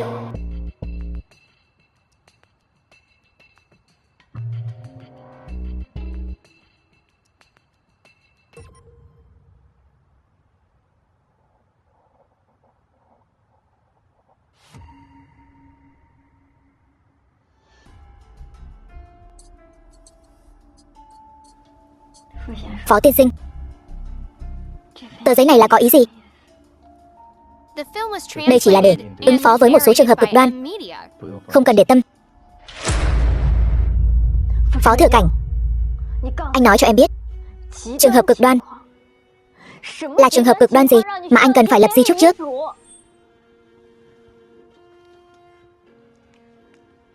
Chi Tâm, đây chỉ là một thỏa thuận, không có nghĩa là sẽ có chuyện gì xảy ra. Chỉ là phòng trường hợp. Em hiểu không? Em không hiểu. Phó Thừa Cảnh, em không muốn bất cứ thứ gì của anh. Cổ phần, bất động sản, em đều không cần. Em chỉ cần anh. Anh chỉ là lúc đó có nhắc với em về việc cha anh qua đời. Nếu ông ấy cũng lập một thỏa thuận như thế này, tình hình của anh sẽ tốt hơn rất nhiều.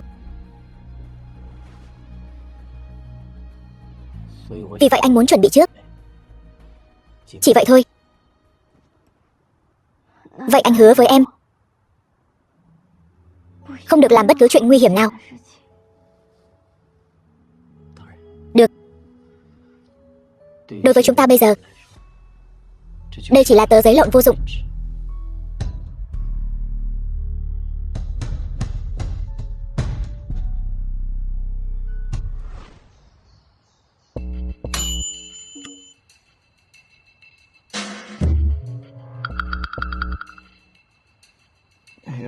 Phu nhân, cô tìm chúng tôi. Hai người có chuyện gì giấu tôi phải không? Không có. Làm sao chúng tôi dám giấu gì cô? Còn giả ngu. Tôi hỏi cậu, Phó Thừa Cảnh có phải trúng độc rồi không? Không phải. Ông chủ sao có thể trúng độc được? Không có đâu. Là Cung gia làm đúng không? Phu nhân, sao cô biết được? Cậu đừng quản tôi biết bằng cách nào. Tôi bây giờ chỉ muốn biết độc của anh ấy đã đến mức nào rồi. Phu nhân, không nói cho cô biết là sợ cô lo lắng. Nhưng phu nhân yên tâm, viện nghiên cứu đã nghiên cứu thành phần của thuốc để bào chế thuốc giải rồi. Sẽ sớm có tin tốt thôi.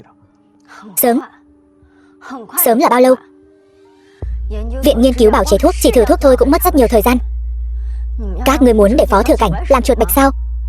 Cậu thành thật nói cho tôi biết, thuốc giải độc hoàn toàn cần bao lâu mới có thể bào chế ra? Nếu có đột phá về chuỗi virus thì 1 tháng là được. Nếu không, Phó Thừa Cảnh sẽ luôn chịu đựng loại độc này. Thậm chí có thể sẽ mất mạng. Phải không? Thập Thất, Vân Thâm, tôi cần hai người giúp đỡ. Tôi muốn một mình gặp Cung Thủ Nghĩa. Phu nhân, nếu làm vậy, chúng ta đều sẽ bị phạt. Đến lúc này rồi, còn sợ bị phạt. Nếu Phó Thừa Cảnh gục ngã, e là cả đời này sẽ không ai phạt các người nữa đâu. Phu nhân, thực lực của Cung gia chúng ta vẫn chưa rõ. Tiếp xúc một cách hấp tấp e là quá nguy hiểm. Kẻ địch ở ngoài sáng, chúng ta ở trong tối, rất dễ bị nguy hiểm.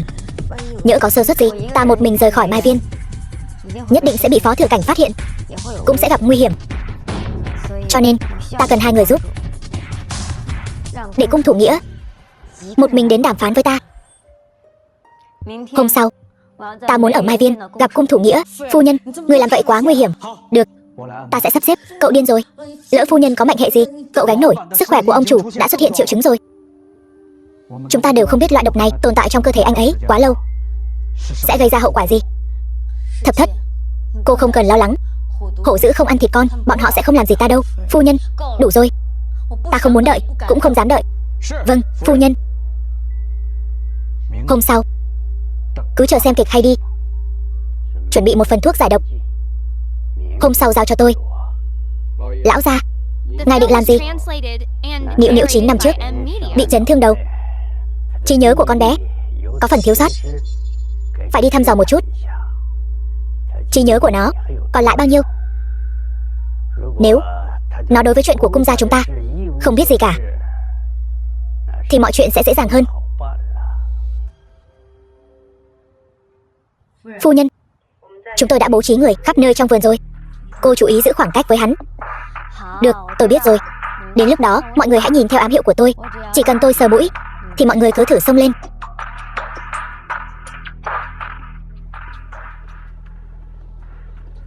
Nhiễu Nhiễu, Nhiễu Nhiễu của ta.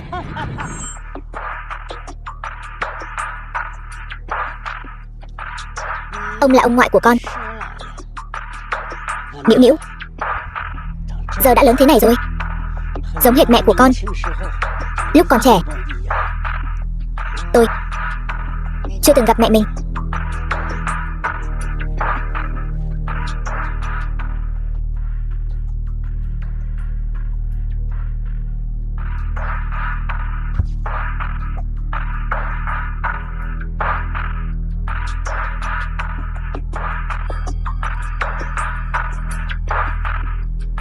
Cung tiên sinh, tôi cần thêm thời gian để chấp nhận tất cả những điều này. Mong ngài. Không sao.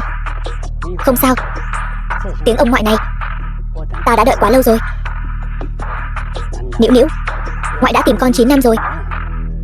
Cả trên dưới cung gia cũng đã đợi 9 năm rồi. Ta sẽ từ từ chờ cho đến ngày con chấp nhận ta. Nếu ông thật sự quan tâm đến tôi thì đã không hạ độc Phó Thừa Cảnh.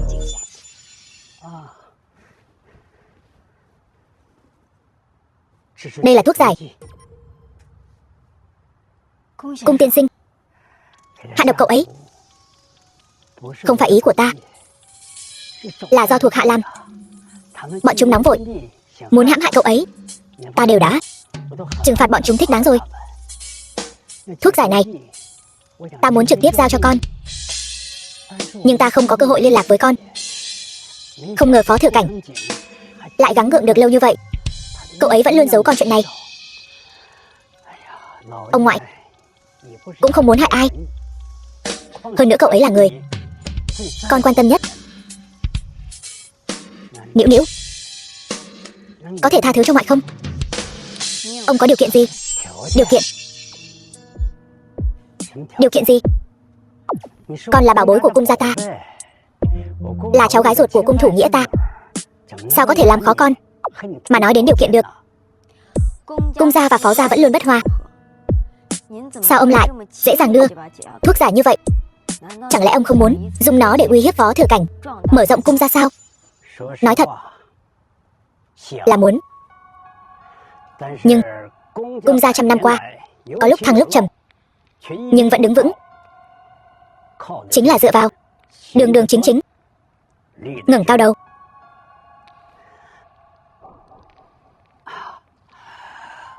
Phó Thừa Cảnh giải độc chỉ cần một nửa liều thuốc,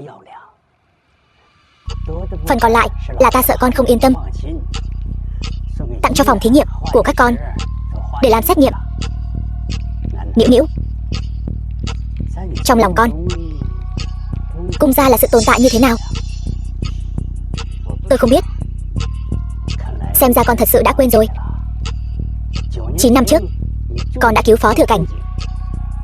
Hắn lại vong ân bội nghĩa, đưa con đến Nam Thị. Ông gặp lại con khó hơn lên trời. Tôi không muốn nghe những điều này. Nếu thuốc giải này thật sự có thể cứu Phó Thừa Cảnh, tôi sẽ cân nhắc quay về xem sao. Chi Tâm, cung lão gia, hôm nay thời gian cũng không còn sớm nữa, tạm dừng tại đây. Chi Tâm, con hãy suy nghĩ cho kỹ.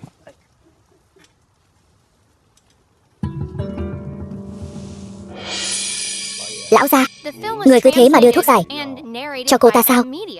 Bây giờ đã bàn điều kiện, dễ khiến Nĩu Nĩu phản cảm, cũng sẽ nghi ngờ nghiên cứu tiếp theo của chúng ta. Chi bằng để cô ta tin tưởng chúng ta trước, cũng dễ gây ra hiểu lầm và hiềm khích giữa cô ta và Phó Thừa Cảnh.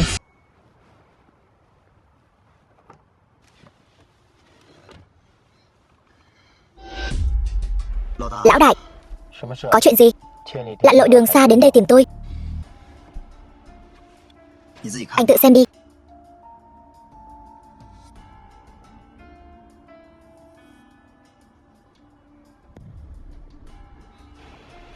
Sao anh chẳng có phản ứng gì vậy?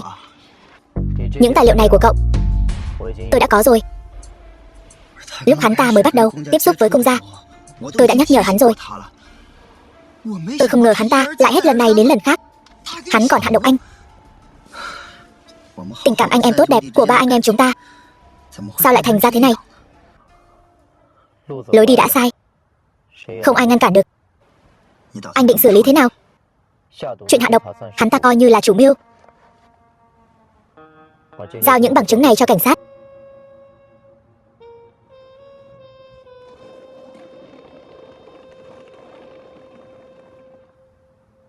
Tự thú đi, anh chạy không thoát đâu.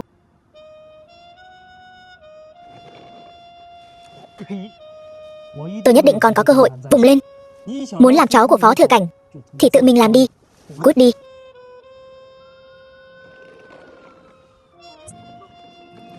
Thả tôi ra.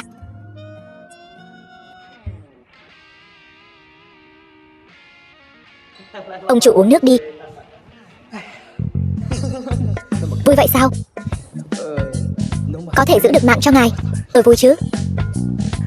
Chẳng lẽ tốc độ nghiên cứu của cậu có lần nào đạt được như tôi mong đợi sao? Thế này đi, lập báo cáo về quá trình nghiên cứu và kết quả của cậu, để ông chủ như tôi cũng được vui vẻ. Chuyện này, tôi cho các người 1 phút giải thích rõ ràng.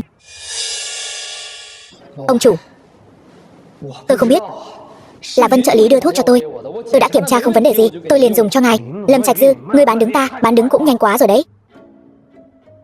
Ông chủ, tôi tuyệt đối sẽ không phản bội phu nhân. Là cung gia đưa, đúng không?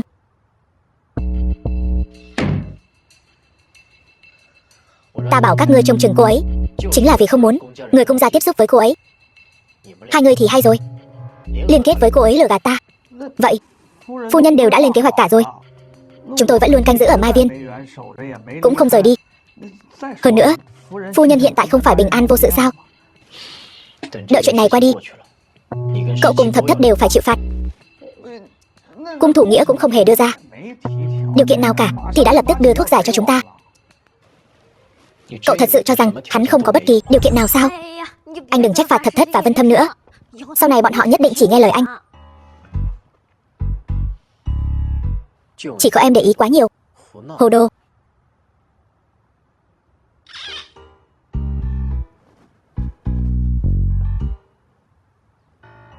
Thôi được rồi, bây giờ bụng đói, đi kiểm tra sức khỏe. Lát nữa còn phải rút máu. Tiết kiệm chút sức lực đi.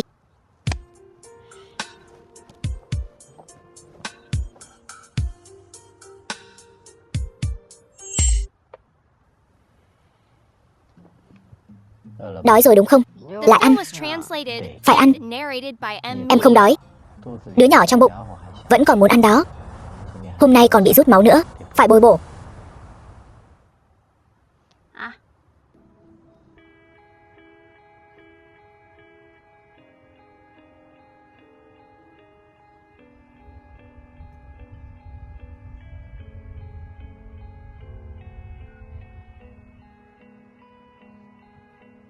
Anh sắp làm cha rồi.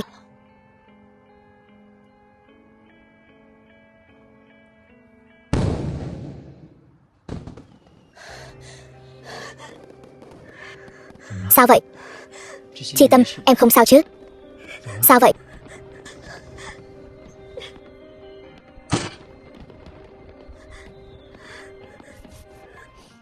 Phó Thừa Cảnh, anh không chỉ là chồng của em, mà còn là cha của con em.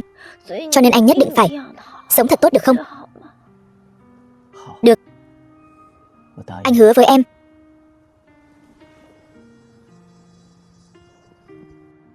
Anh có biết không, em đã từng có một giấc mơ rất dài. Trong mơ, anh vì cứu em mà mất mạng. Lúc đó em thật sự rất hối hận. Em không ngờ anh lại bằng lòng mất mạng vì em.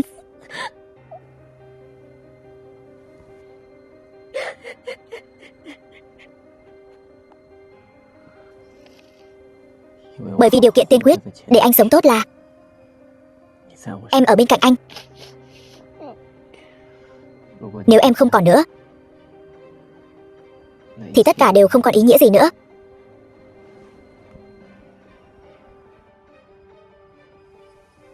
Chi Tâm,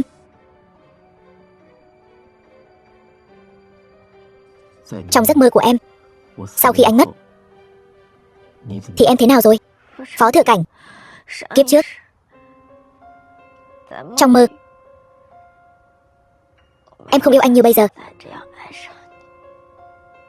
Em không biết lúc đó tại sao anh lại muốn khống chế em, chiếm hữu em, nhưng lại bằng lòng mất mạng vì em. Cho đến khi em nhìn thấy ông ngoại em. Ông ấy không giống như bây giờ, có dáng vẻ từ bi hiền hậu, mà là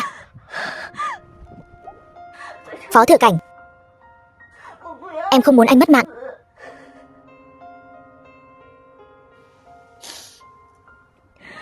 Kiếp này em sẽ bảo vệ anh,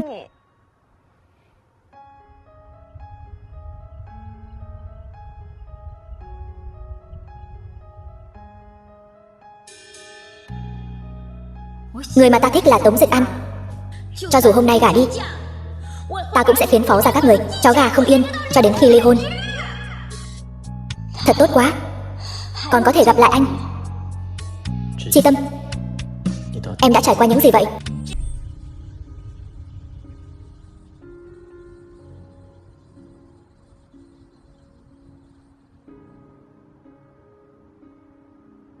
Phó Thừa Cảnh, em cách sự thật gần hơn so với những gì anh tưởng. Em không yếu đuối như anh nghĩ đâu.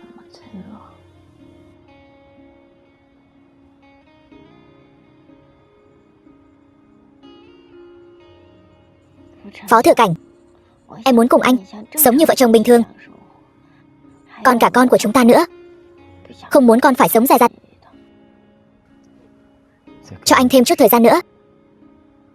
Anh còn nhớ giấc mơ của em không?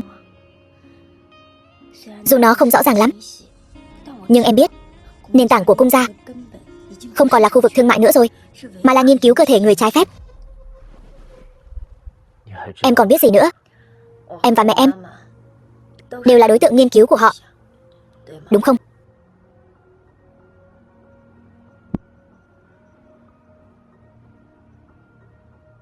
Mẹ em đã để lại nó cho em. Ngoài 50 triệu đó, còn có cả kết quả nghiên cứu này. Máu của em hiếm như vậy cũng là do di truyền từ mẹ em. Thì ra em và mẹ em sống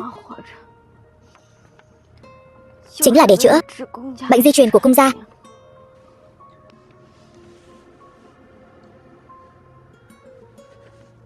Đây chính là lý do mà anh vẫn luôn không muốn nói cho em biết sự thật.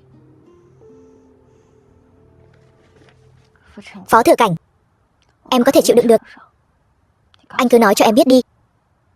Cung gia đã tìm mẹ em bao nhiêu năm nay? Mẹ em chính là phương thuốc duy nhất để giải quyết bệnh di truyền của cung gia. Chính là tủy xương của bà ấy, mẹ của Thẩm Chi Tâm, cung Ly Nguyễn. Bà ấy rất lợi hại, có thể chống đỡ cả một vùng trời trong cung gia. Nhưng bà ấy vẫn trở thành kho thuốc tùy ý lấy dùng. Sau đó bà ấy có em, mới quyết tâm chạy trốn khỏi cung gia, đổi tên họ, đến Thẩm gia sinh ra em. 9 năm trước, bọn họ đã từng tìm thấy em. Em không chịu nổi sự dày vò, trốn khỏi cung gia, rồi mới gặp được anh.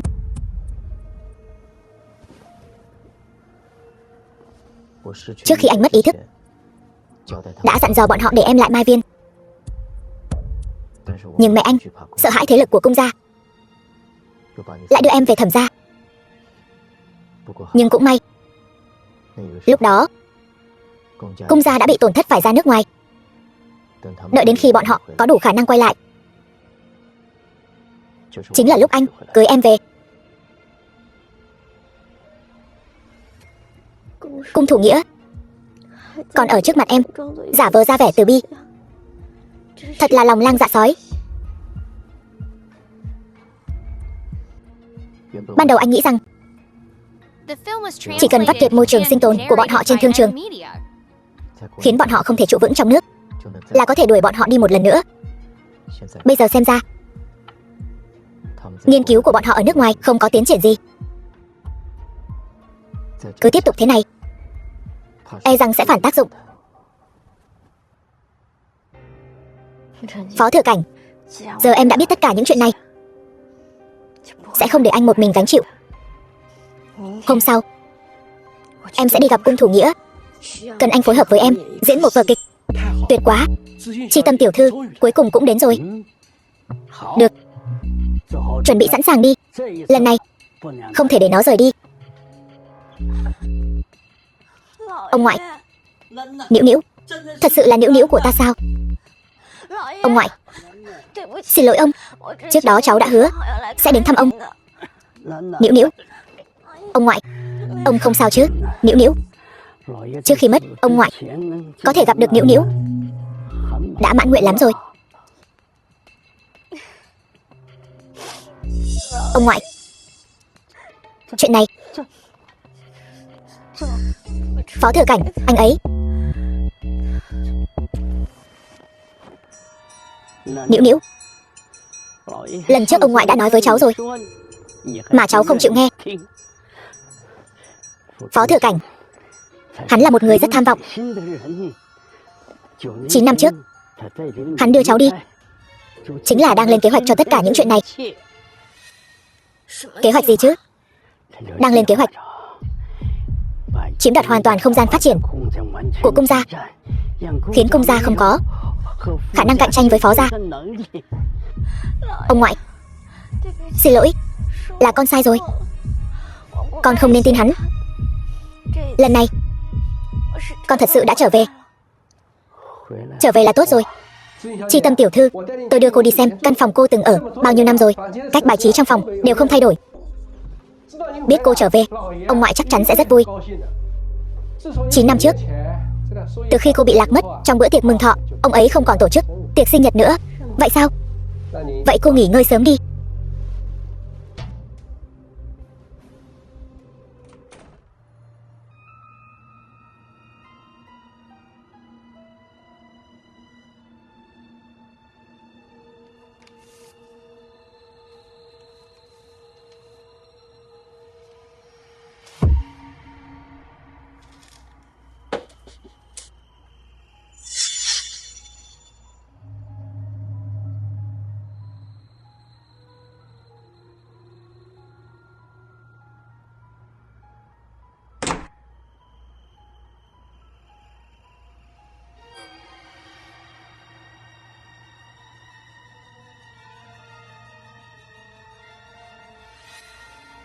Không ngờ trở về cung gia lại giúp ta tìm lại được nhiều ký ức hơn.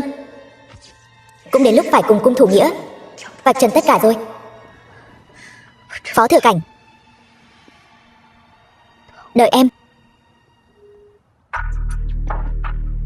Nĩu Nĩu đã trở về rồi. Viện nghiên cứu cũng có thể khởi động lại rồi. Cậu cứ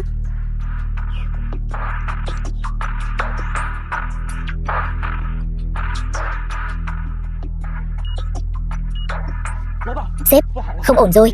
Bên Lâm Trạch Dư.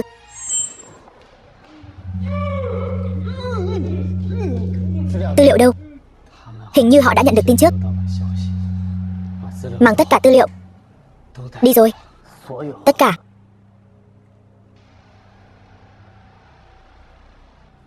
Được. 20 năm trước, Tiểu Nguyễn đã lấy đi tư liệu cốt lõi của chúng ta, khiến công việc nghiên cứu của chúng ta bị đình trệ suốt 5 năm. May mà Phó Thừa Cảnh, cậu ta đã nghiên cứu rất kỹ. Nghiên cứu rất kỹ máu của Nĩu Nĩu. Tốt, phải đấy. Thêm vào đó, Chi Tâm tiểu thư đã trở về. Lần này chúng ta lại có thể khởi động lại nghiên cứu rồi. Đúng vậy.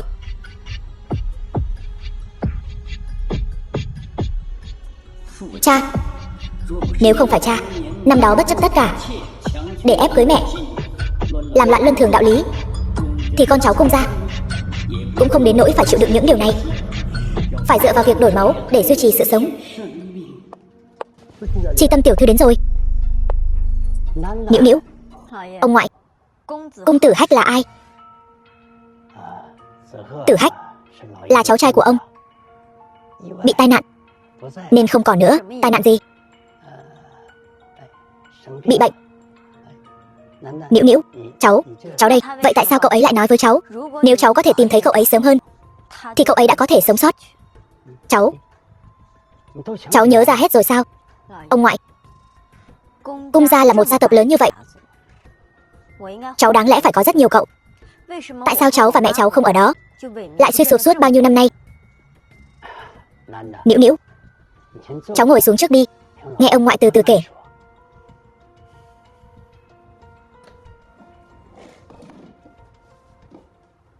Nĩu Nĩu, tuy cháu là một đối tượng thí nghiệm đạt chuẩn, nhưng ông ngoại không muốn cháu quá thông minh. Người quá thông minh sẽ trở nên đáng ghét, giống như mẹ cháu vậy. Sự ra đi của mẹ cháu là do ông làm, là cô ta tự mình chuốc lấy. Người mà ta phái đi lúc đó đã tìm thấy cô ta rồi, cho cô ta 2 lựa chọn. Một là quay về cung gia, người cung gia chúng ta sẽ không chấp nhận chuyện cũ. Hai là uống rượu độc, rời khỏi nhân thế. Vì vậy bà ấy đã chọn uống rượu độc. Sau khi cô ta uống thuốc độc, vừa cười vừa nhìn chúng tôi nói, đứa con cô ta vừa sinh ra đã bị cô ta bóp mất mạng rồi. Điều này có nghĩa là hai thế hệ sản phẩm mà cung gia chúng ta tạo ra đều mất hết rồi. Điều này có nghĩa là cung gia chúng ta sắp tuyệt hậu rồi. 9 năm sau, ta cuối cùng cũng đã điều tra rõ sự thật. Con và đứa bé mất mạng đó thực chất là sinh đôi. Chỉ là một đứa vừa sinh ra đã mất mạng. Tiểu Nguyễn đã lừa gạt tất cả. Người cung gia chúng tôi là các người đã ép bà ấy vào đường cùng. Chúng tôi bức tử cô ta. Con có biết mấy năm nay cung gia chúng ta đã mất mạng bao nhiêu người không? Đúng 47 người. Cho nên cái gì mà nhớ nhung, cái gì mà tình thân, chẳng có gì là thật cả. Các người chỉ là muốn lừa tôi, quay về để lợi dụng tôi. Sự ra đời của con là để cứu cung gia. Con chỉ cần chịu chút khổ, cung gia sẽ coi con như thần mà thờ phụng. Mơ đi. Đưa cô ta đến Bắc Viện. Sao vẫn chưa có động tĩnh gì vậy? Sắp rồi. Toàn bộ đối tác hợp tác của bọn họ đều hủy hợp đồng. Bọn họ sẽ không ngồi yên đâu.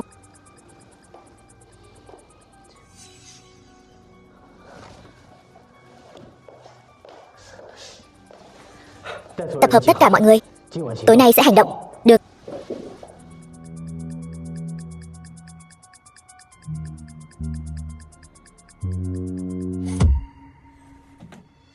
Nĩu Nĩu, đừng giống như mẹ con, không biết điều. Cung gia chúng ta đã nuôi nấng cô ta bằng những món ngon vật lạ, chỉ muốn dùng tủy xương của cô ta để cứu các cậu của con. Tại sao cô ta lại bất mãn? Về sau chúng tôi vất vả lắm mới để cô ta mang thai con. Vậy mà cô ta lại dám bỏ trốn. Ông có bao giờ coi bà ấy là một con người không? Ông giam cầm bà ấy, rút tủy của bà ấy, để cả đời bà ấy phải nghe theo sự sắp đặt của ông, chỉ vì mấy cái thứ gia huấn quái quỷ của cung gia gì đó. Ông không có nhân tính. Dù sao nó cũng là con gái ruột của ta. Trên người nó chảy dòng máu của cung gia. Nó phải cống hiến cho cung gia là lẽ đương nhiên. Giống như con, bỏ đi bao nhiêu năm rồi cũng phải quay về cung gia để thực hiện giá trị của mình. Đây chính là số mệnh. Tránh ra. Nĩu Nĩu, con hãy hợp tác cho tốt. Như vậy sẽ bớt khổ hơn.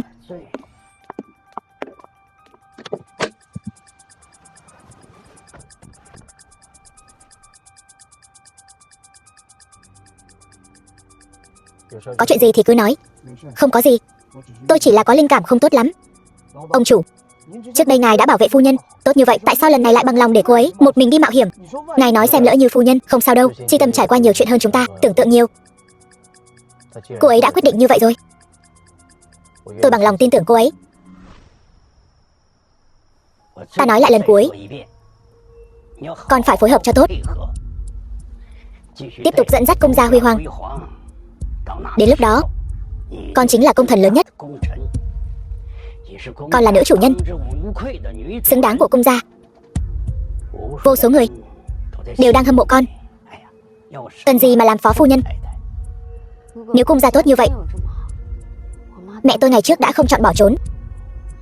Ông chẳng phải đang coi chúng tôi như chuột bạch sao? Sao con ngốc thế? Con tưởng Phó Thừa Cảnh giam cầm con bên cạnh bao nhiêu năm nay chẳng phải là để lợi dụng con sao? Tôi tin Phó Thừa Cảnh, chứ không phải tên tội phạm như ông. Những năm qua, ông vì cung gia đã làm bao nhiêu chuyện tày trời. Ông trốn không thoát đâu. Bỏ ngay cái suy nghĩ đó đi. Tôi sẽ không phối hợp với ông đâu. Phó Thừa Cảnh, sao anh còn chưa tới? Mau tới đi.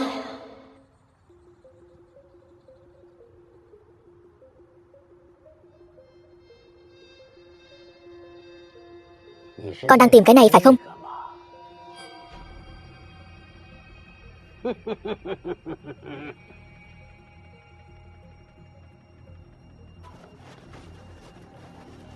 Cung thủ nghĩa đâu? Ngươi là ai? Sếp, thiết bị định vị ở trong thùng rác, còn gắn thiết bị định vị trong đó nữa. Ông biết từ khi nào? Màn kịch vụng về của con, dùng một tờ giấy ly hôn để lừa ta. Nĩu nĩu, đừng sợ, ngoại nhất định sẽ không làm hại con. Dù sao, trong bụng con là hy vọng mới của cung gia ta. Ông đang nói gì vậy?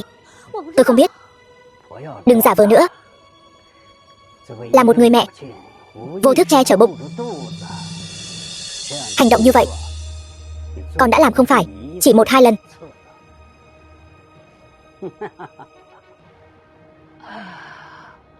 Ý trời, thời khắc cung gia ta vùng lên đã đến rồi.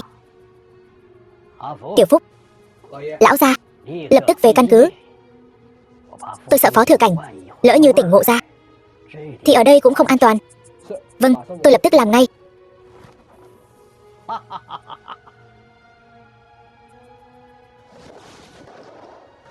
Tìm. Dù có lật tung Vân Thành lên cũng phải tìm được bọn họ. Lão đại, tôi đã dựa theo hành trình của thiết bị định vị tìm khắp rồi, hoàn toàn không có dấu vết. Vậy thì từ 20 năm trước, những cơ sở đứng tên cung gia bắt đầu điều tra. Bất kể là địa điểm cũ hay là đống đổ nát đều phải lật tung lên cho tôi.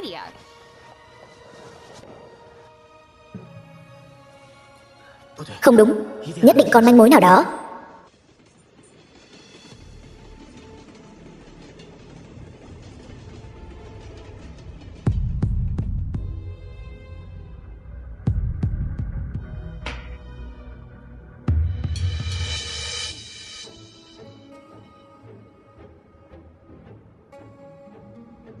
Phải làm sao bây giờ? Con yêu, mẹ phải làm sao đây?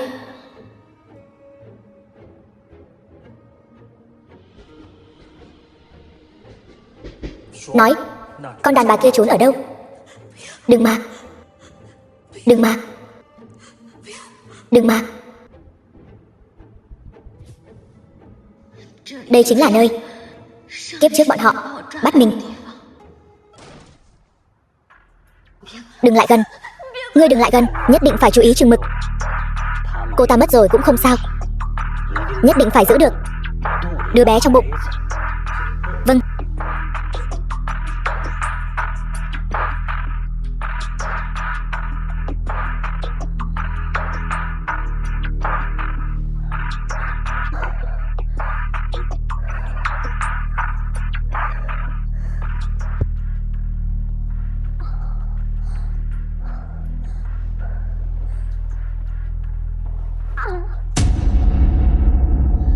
Thẩm Chi Tâm, mày không được khóc, mau nghĩ cách đi. Lỡ như ý thức của mày không còn tỉnh táo nữa thì sẽ không thể nào trốn thoát được nữa.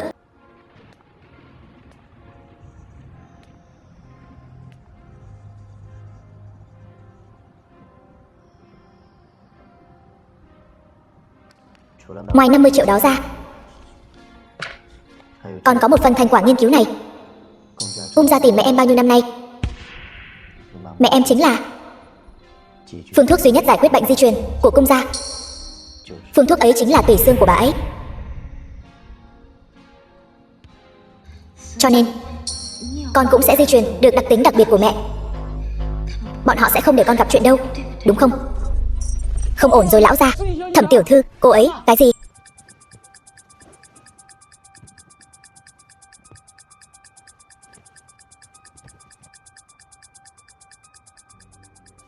Rút kim đây. Cứu tôi với. Cứu gì mà cứu? Không có việc gì đâu, lập tức có thể xuất viện rồi. Xin cô đó, giúp tôi với.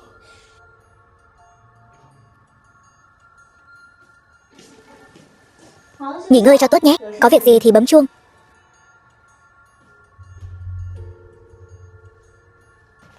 Đợi đã.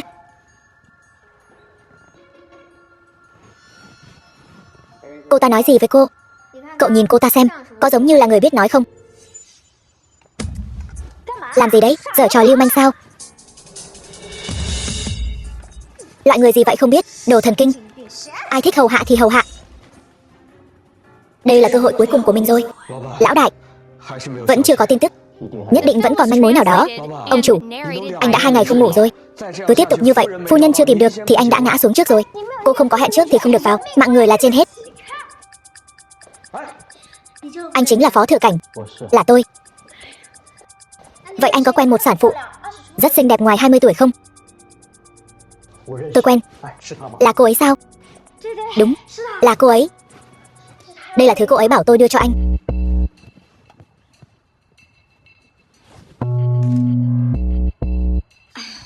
Cái tật hay lo chuyện bao đồng của mình. Cô ấy ở đâu? Bệnh viện Lục Cảnh. Cô ấy đã xuất viện rồi. Đợi đã, mọi người đợi tôi nói hết đã.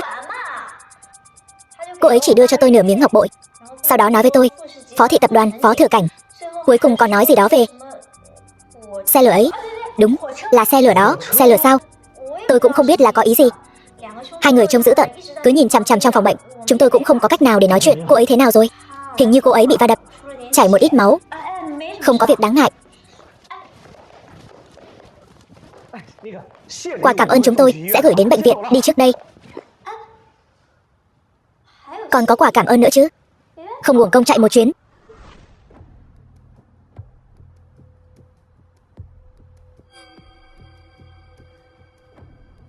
Nĩu nĩu, ông ngoại đến để chào từ biệt con. Con trở về rồi. Cung gia sẽ sớm khởi sắc thôi. Ông cũng yên tâm dưỡng già. Con phải hợp tác cho tốt. Nếu có kết quả, con cũng sẽ sớm được tự do. Kết quả e là ngày nào tôi chưa mất mạng. Giá trị trên người tôi chắc chắn sẽ bị vắt kiệt đến ngày cuối cùng. Nĩu nĩu, con nhìn thấu như vậy, tại sao còn chọn quay về?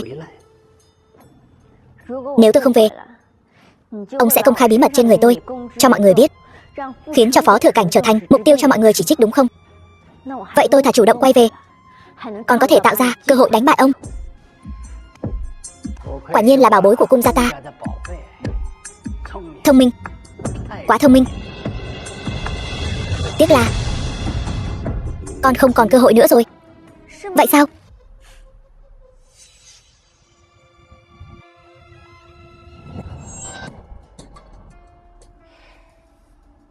Sao vậy? Cơ thể cô ấy có vấn đề gì sao? Đầu thai kỳ, bà bầu vốn cần được ăn thai. Mấy người thì hay rồi, hành bà bầu ra nông nỗi này. Không chỉ suy dinh dưỡng mà còn thiếu máu. Người trẻ bây giờ thật là... Vậy không còn vấn đề gì khác chứ? Vấn đề này chưa nghiêm trọng sao? Phải coi trọng lên. Nếu không thì không chỉ em bé mà cả bà bầu cũng sẽ bị ảnh hưởng rất lớn. Vâng. Phải tiêm thuốc bổ, ở lại bệnh viện theo dõi thêm 2 ngày.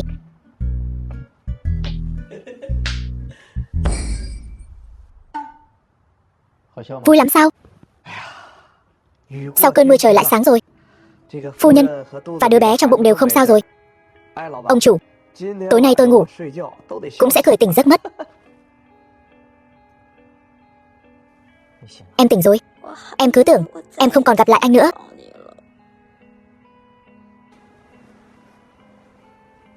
Xin lỗi em, Trì Tâm, khiến em chịu khổ rồi. Người của cung gia sẽ thế nào đây? Vẫn chưa biết. Phải chờ tòa án phán quyết. Cung thủ nghĩa năm nay 75 tuổi rồi, chắc sẽ được giảm nhẹ hình phạt. Nhưng ông ta vốn bị ung thư giai đoạn cuối, sống không được bao lâu nữa. Còn những người khác, những chứng cứ cần giao nộp anh đều sẽ giao hết.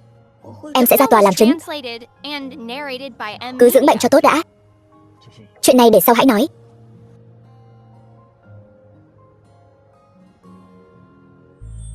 Hai năm sau, thiếu phu nhân, nghỉ ngơi đi thôi. Hôm sau là ngày quan trọng như vậy, không thể xảy ra sai sót được. Yên tâm đi, tôi vừa mới dỗ thằng nhóc kia, ngủ rồi. Hành tôi cả ngày chơi. Vợ ơi.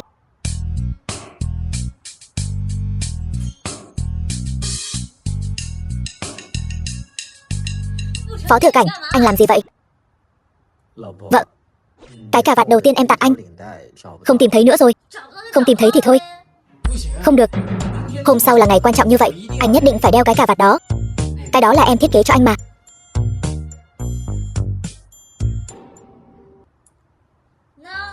Thấy chưa?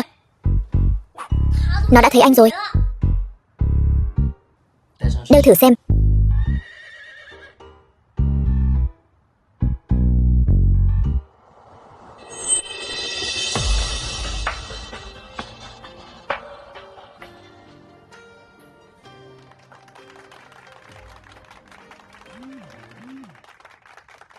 Thập thất tỷ, có nhớ tôi không? Tôi không thể đến dự đám cưới được. Sếp đã sắp xếp việc cho tôi rồi, nhưng tôi cũng sẽ xem trực tiếp. Thập thất tỷ, tôi cũng biết thắt cà vạt. Sau này cà vạt của chị để tôi thắt cho nhé. Tôi tự làm được. Cái đó, thập thất tỷ, tôi phải đi làm rồi, không nói chuyện với chị nữa.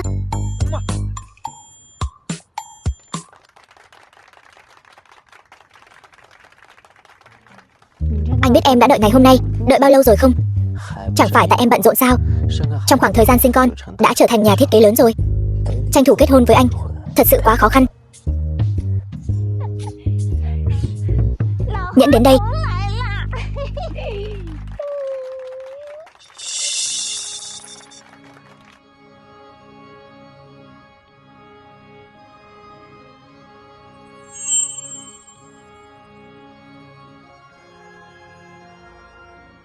Đeo rồi. Cả đời này anh sẽ bảo vệ em chu toàn. Anh ơi, nhanh lên. Hôn một cái nào. Hôn một cái nào. Kiếp trước không nợ, kiếp này không gặp. Đây là câu chuyện tình yêu của ba mẹ tôi. Nếu không phải ba tôi vẫn luôn đối xử với mẹ như lúc ban đầu, thì sẽ không có tôi. Nếu không có bà Cố, Nhân Hậu không chấp nhặt chuyện cũ, thì cũng sẽ không có tôi. Nếu không có sự chăm sóc tận tình của bà Hồng và sự bảo vệ hết lòng của dì Thập Thất, cũng sẽ không có tôi. Dù mẹ có lừa tôi hay không, dù là mơ hay là trọng sinh, nhưng mẹ đã nói tất cả đều là sự sắp đặt tốt nhất.